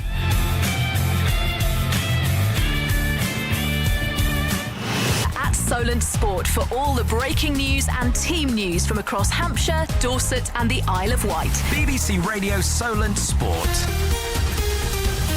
The Women's Sports Show with Fern Buckley. Hello, you lovely lots. Hello, Carrie. Hello. You have been working in women's football for such a long time. It's crazy to think that in 2005 we actually had a Women's Euros in England. And last year we had a Women's Euros in England, and the difference between that one in 2005 and the one last year, it's just amazing. Anyone who's been in the women's game for any length of time knows that it's relatively slow progress. The Women's Sports Show with Fern Buckley. Monday night from 6. BBC Radio Solent. Jordan Clark. BBC Radio Solent Sport. We're just coming up to 22-6 on Saturday night. The late kick-off in the Premier League is underway. Aston Villa have just gone 1-0 up against Arsenal in that game. Remember, Liverpool have gone to the top of the table today after a 2-1 win away at Crystal Palace in the early kick-off. Elsewhere in the Premier League, Brighton and Burnley drew 1-1. Sheffield United, big win for them under their new manager. 1-0 win at home to Brentford. Nottingham Forest and Wolves played out a 1-1 draw. In the Championship, Blackburn lost 2-0 to Leeds in the early games. Sunderland beat West Brom 2-1. That was also an early kick-off. In the 3 o'clock games, Cardiff beat Millwall 1-0. Huddersfield and Bristol City drew 1-1. Leicester thumped Plymouth 4-0. Ipswich won 2-0 away at Middlesbrough. Norwich and Preston were 0-0. QPR beat Hull 2-0. Swansea won 2-1 away at Rotherham. Stoke 0, Sheffield Wednesday 1, and you know already Watford 1, Southampton 1. League 1, Blackpool 3, Carlisle 0. Bristol Rovers 1, Cheltenham 1. Burton 1, Stevenage 2. Charlton and Cambridge were 2-2. Exeter 0, Port Vale 1. Leyton Orient 0, Derby 3. Northampton beat Fleetwood 3-0. Peterborough beat Oxford 3-0. Reading 1, Barnsley 3, Wigan 0, Lincoln 0, and Wycombe 0, Shrewsbury 1. Pompey play on Monday night live on BBC Radio Solent at home to Bolton Wanderers. Big game at the top of the table. A lot of games postponed in League 2. The ones that went ahead, Accrington Stanley and Doncaster finished 0-0. Wimbledon thrashed Swindon 4-0. Colchester 1, Crawley 2. Grimsby 2, Crewe 1. Morecambe and Stockport finished 1-1. Notts County 1, Walsall 2. And Tranmere 2, Newport 1. That's all your full-time scores from today's games. First bit of reaction in from the Vitality, if not from the Vitality Stadium, from Old Trafford. Bournemouth 3-0 winners away at Manchester United. Dominic Solanke, Phil Billing and Marcos Senesi with the goals. Adam Smith has been speaking to Chris Temple. Well, you were just asked off mic there by someone, where do you place this result in Bournemouth's recent history? Where do you put it? I would say it's number one, you know. I mean, it's the theatre of dreams, man. So to come to United, like we've never won here, put a performance like that. Yeah, at times it was tough, we suffered, but we're playing Man United, so I think that's number one, personally. I think the lads will remember that for a long time, and the fact that we kept a clean sheet, and probably should have been maybe 4-0 as well, so unbelievable for the fans. As someone who's been here a long time and has come here in a few of the previous attempts when the games have been tough as well. Describe the mentality you came here with, maybe compared to in the past. We've just come in with a little bit of arrogance and confidence, you know, and how lethal we are up front. We've got so many quick and dangerous players, and we know if we can stay in the game that they're going to make chances, and that's what the attack has done today, and credit to them.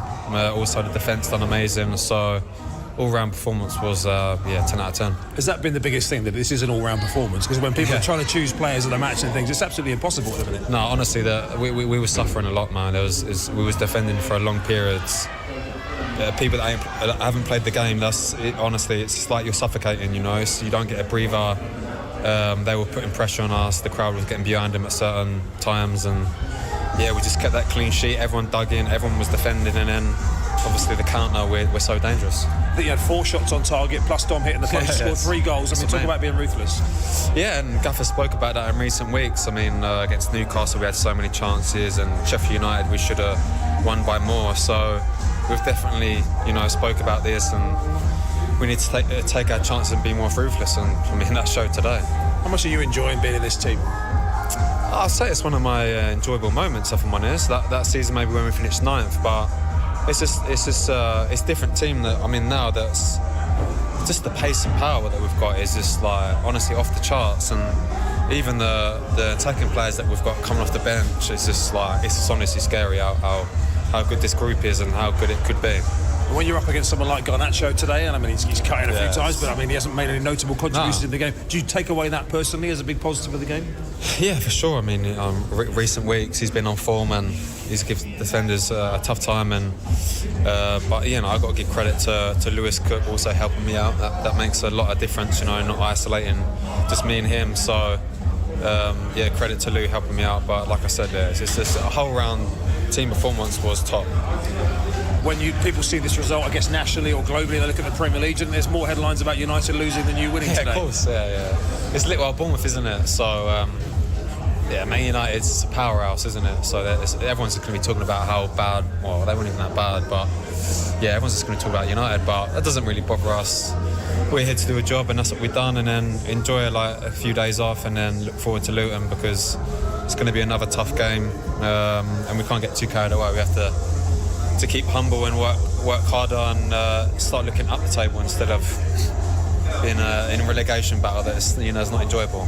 When does the pendulum swing though? When do people say, okay, let's give Bournemouth some credit rather than let's say, honestly, United lost? I don't think we ever get credit, if I'm honest. It's just because it's Bournemouth. So unless we're top 6, then I'll probably say we'll get credit. But other than that, no one really takes a notice of us. But I suppose that's kind of a positive for us that, it kind of pressures off and we can just enjoy our football. Adam Smith speaking to Chris Temple in a nightclub, I think, from the sounds of it, at Old Trafford, after a brilliant, historic 3-0 win away at Manchester United. Do you agree with him, Cherries fans? Do you not get enough credit for what the club has achieved over the years? Is it just little old Bournemouth all the time, as Adam Smith said there? Let's ask John Williams, still in the press box at Old Trafford. Will, I enjoyed that interview. What did you make of it and some of the stuff Adam Smith had to say there? Yeah, it was a great interview, wasn't it? You know, everything he said was spot on. This will change things, I think. This is, you know, nobody expected us to come here today, play them off the park and score 3, and it could have been 5. Yeah. So I agree with him totally. We've always been. Are you pleased about that changing things? Because I think you quite like flying under the radar and not really paying too much attention. I do in some ways, because I don't want anyone else to come down here and live in Bournemouth. I want to keep it a secret. But joking apart, it's a football miracle what's happened to us over. It's going all the way back with Ed and now Andoni. It never fails to amaze me the things that have happened to this football club. If you couldn't make the whole story up, you know, it'd be impossible. But we keep producing things. We seem to be on to a hit with the new manager, and especially the way he plays. And when you hear players talking about other players in the changing room, and he's looking round and thinking, God, these lads we've got who are wide and up front, they're blowing people away. Listen, you know you're on something then. I mean, I can remember myself in playing days, you look around and you go, oh, Luther, Bish, you know, people like that, great, fantastic. But these lads in forward positions, they are red hot, mate. Well, coming from Adam Smith as well, you think about some of the Bournemouth players he's played alongside in the 10 years he's been at the club. So for him to say that as well, and you've got to respect that. He said about looking up now and not looking over your shoulder in a relegation battle. 10 points clear of the bottom 3 tonight. After that, can Bournemouth start to do that now? We're all different on that one, aren't we? We're all human nature. Some of us will always look down. I always make sure there's enough points. Listen, we're starting to talk about 40 points or mention 40 points already, and there's plenty more games to go and for us to enjoy. But listen, I heard him say as well, you don't want to be looking down, and because in a relegation fight it's not nice when you're pushing and going forward and moving up the league. It's a little bit less pressure, and you can do a little bit more on the ball, and that just gathers momentum in. And look, we just take this thing as far as it can go. Wherever we end up at the end of the season, we'll tell you what sort of season we had. But at the moment, let's just keep enjoying it. Willow, couple more then, which we didn't get a chance to speak to about earlier. We're going to hear from Andoni Raiola in a second, and get back on the road as well. But Lewis Cook, how good was he? I mean, we heard Adam Smith talking about the help he got from Lewis Cook today. The performance on a whole, though, from the Cherry central midfielder. Yeah, absolutely magnificent. You know, he's one of the ones who goes under the radar a little bit. When you're watching him, you can see the work he's doing off the ball, and he sits in front of the two centre halves. He doesn't let the centre forward get a pass into his feet. He does it with his fullbacks as well. You know, if one of them breaks out on one side, he sits in and helps. And when you've got people like that in your team, his teammates will recognise it. You know, people who have played will see what he does. They know how important he is. And today he was, you know, absolutely magnificent and man of the match. And but it's not just today's performance. I think you'll find that over the last 3 or 4 games, form of his life, form of his career, certainly for Bournemouth. Certainly for Bournemouth. No, I would say his life. I mean, he can't have played any better than this. And he's only a young man, isn't he? He's not that. How old would you? I'd have to look it up. I thought he's 25, isn't he? Yeah, mid-20s at least, Lewis Cook, I think. Yeah, listen, he's in the middle of his career. He's 26, says producer Dan in my ear. He can type quicker than me. There's loads more to come from Lewis, and he was magnificent today. Approaching his prime. And then the other thing I just wanted to speak to you about, and I don't know if it might get lost a little bit on Match of the Day later, but there was a big double block, wasn't there, from Milos Kerkez at 1-0 to keep the scoreline at 1-0. I mean, when you look back now, that I haven't seen them, but that was huge at that point in the game. Well, listen, there was a couple of blocks that we got in. Zaba got one in on that end as well, but the one with Kirky was the thing that caught everyone's eye. He blocked, and usually, great, the ball. But then it went back to the attacker, and he blocked again. So it was a double worry that he put out for a corner at a very important time. And again, he's another player that's so enjoyable to watch, especially him going forward. But of course, he does all the hard work with the defensive work as well, which you have to do.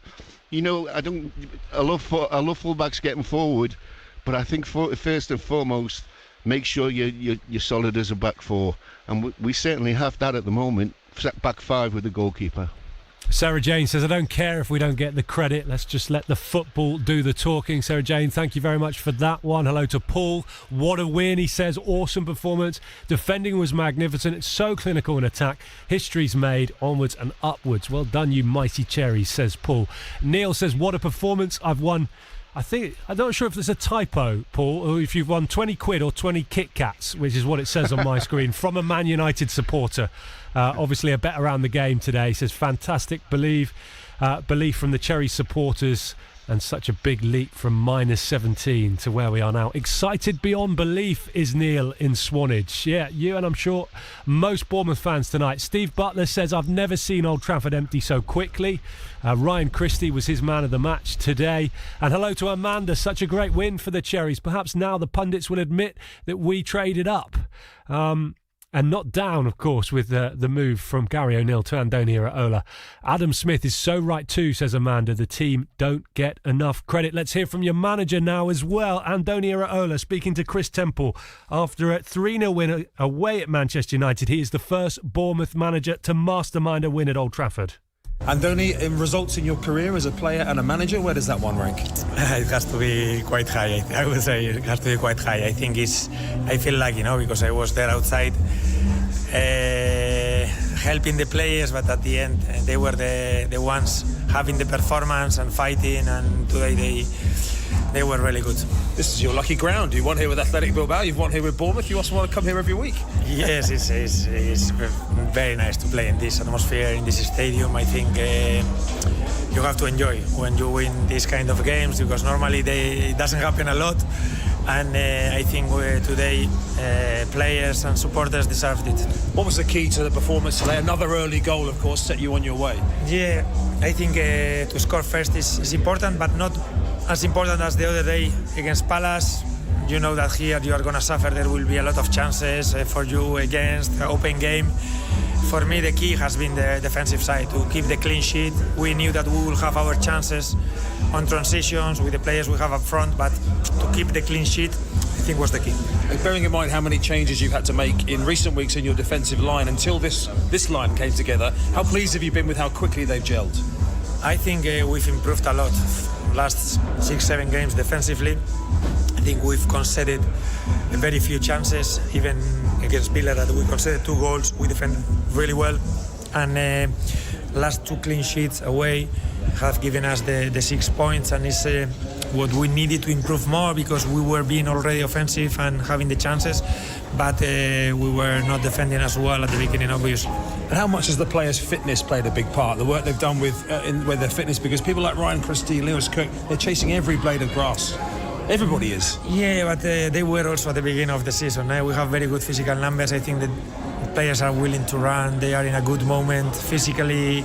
We're a team that normally absorbs well the high rhythm. Everyone is ready to give everything, because they know also in second half we will make 4 or 5 subs and we can keep our intensity levels. But I think the confidence, obviously, that the results give you help, and I think they were also enjoying at the end of the game. And it says a lot, doesn't it, when we're slightly disappointed that the 4th goal is cancelled off? Yeah, especially for Dango, because I think it was an amazing goal. Team wanted to press, to keep the intensity levels. Ryan, Phil, Dango, everyone, Cini, jumping and continuing to push. And I think it was a rebound. It didn't change a lot the trajectory. But we are happy with the 3-0 also. And 1 or 2 of the players have said they hope people take a little bit more notice and give a bit more credit to your team. Do you feel that's something now that is deserved in the Premier League, some more credit for your team? Yeah, I think it's a matter of us. No, I think we have to improve the performances, we have to improve the results, and whenever you do it, people recognize the players we have. I think we were not probably as bad as we were 2 months ago, and we are not as good as we look today. No, there has to be a level in the middle, but we have to keep our floor as high as we can to continue having the results. Just finally, do the players get a couple of days off? There's already a disco going on behind us. Do they get a couple of days off now before Luton? Yeah, they had them before the game. It's not a matter of the result, because it has been a really demanding week for us. Really 3 tough games, and their performance has been really, really good. Incredible week for AFC Bournemouth, incredible historic result, and a very happy manager there. Andoni Iraola speaking to Chris Temple after their 3-0 win away at Manchester United. We were actually trying to work out back here in the studio where that music was coming from, saying surely that's the Bournemouth dressing room. I'll let you into a little secret. Chris Temple has spoken to Lewis Cook as well, but we're not going to be able to play it out to you because the music is so loud in the background you can't actually hear what Lewis Cook is saying. Chris is hoping to speak to Neto as well, the Bournemouth goalkeeper. Still waiting for that interview, so we probably won't have time to bring it to you Cherries fans between now and 6 o'clock, but of course if we do get it back we'll stick it up on BBC Sounds, so look out for the links on @Solent Sport on Twitter. Your message is still coming in as well. Fantastic performance from the Cherries. This one from Jackie and Paul. They don't get the credit they deserve, and the referees are always biased against us. No penalty last season says it all too. Think referees should be regulated by statistics being taken for a match, for and against. Come, Jackie, you've just won 3-0 away at Manchester United. Don't worry about the referees tonight. Yeah, that's a huge win for Bournemouth. We'll just celebrate that. We'll worry about the referees another time. Pauline Foster says, unbelievable. Bournemouth were magnificent. Never been happier. Pauline, thank you very much. And hello, Graham in Christchurch as well. Says, what a team. After all these years, we won't be last on Match of the Day tonight. 10:20 is when Match of the Day is on, Bournemouth fans. And you'll get to watch those 3 goals in all of their glory, and maybe a little bit more detailed analysis around the Cherries as well. We can keep our fingers crossed for that. Right, let's bring you some non-league reaction now. We brought you the FA Trophy 3rd round tie between Eastleigh and Aldershot. Finished 2-2. Eastleigh were 2-0 up, got pegged back. Pompey Loney, Haji Manoga with the equaliser in the 74th minute. Aldershot then went on to win 5-4 on penalties. Here is the Eastleigh boss Richard Hill has been speaking to Cliff Pledge. Eastleigh boss Richard Hill, reaction to going out of the trophy today? Disappointed, very, very disappointed. Strange old game. I just felt first 15-20 minutes should have been out of sight, I think. We had enough chances. Our play wasn't as intense as it could be, as intense as it has been. Our passing wasn't as crisp as it has been, but we actually had some very good opportunities to be 2-3.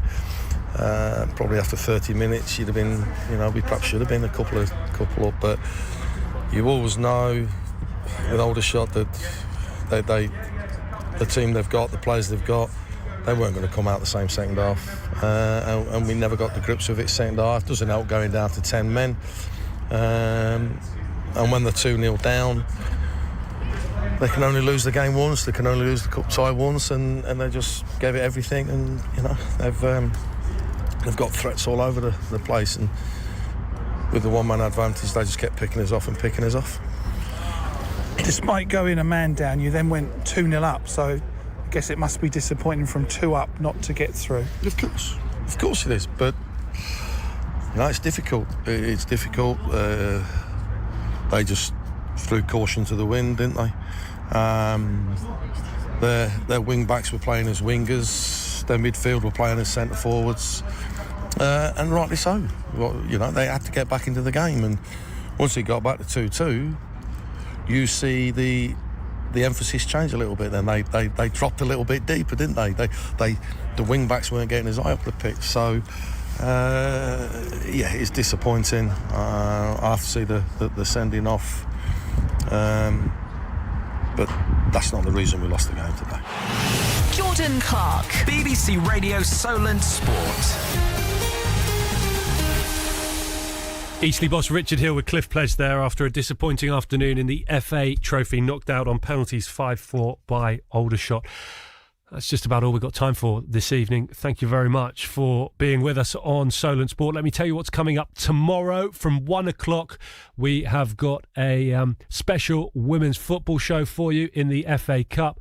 Of course, Bournemouth will make history, and there is the big derby game, which will be our featured commentary match for you. Southampton going away to Pompey Women at Wesley Park. Rob Seals will be there to bring you that game live. We'll also feature the Cherries against Charlton. We'll feature Southampton Women FC against Watford and Muddyfields against Millwall as well. It's a busy old show on the air. Adam Blackmore from 1 o'clock with all the build-up. And, of course, good luck to Chris Billam-Smith in the boxing tomorrow night at the Bic. We're going to leave you with this, Cherries fans. A historic 3-0 win away at Manchester United.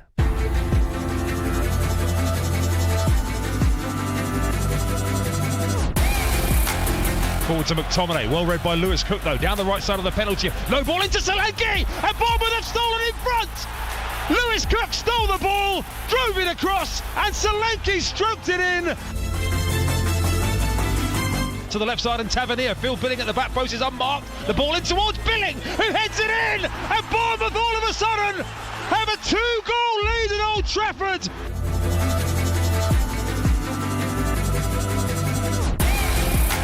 Tavernier delivering this corner kick for the Cherries once again from this near side, goes deeper this time and powered in for a third Bournemouth goal by Senesi, his second goal in 4 days, and this is dreamland at Old Trafford. It's Manchester United 0, Bournemouth 3, and there are 75,000 boos and 1,500 cheers.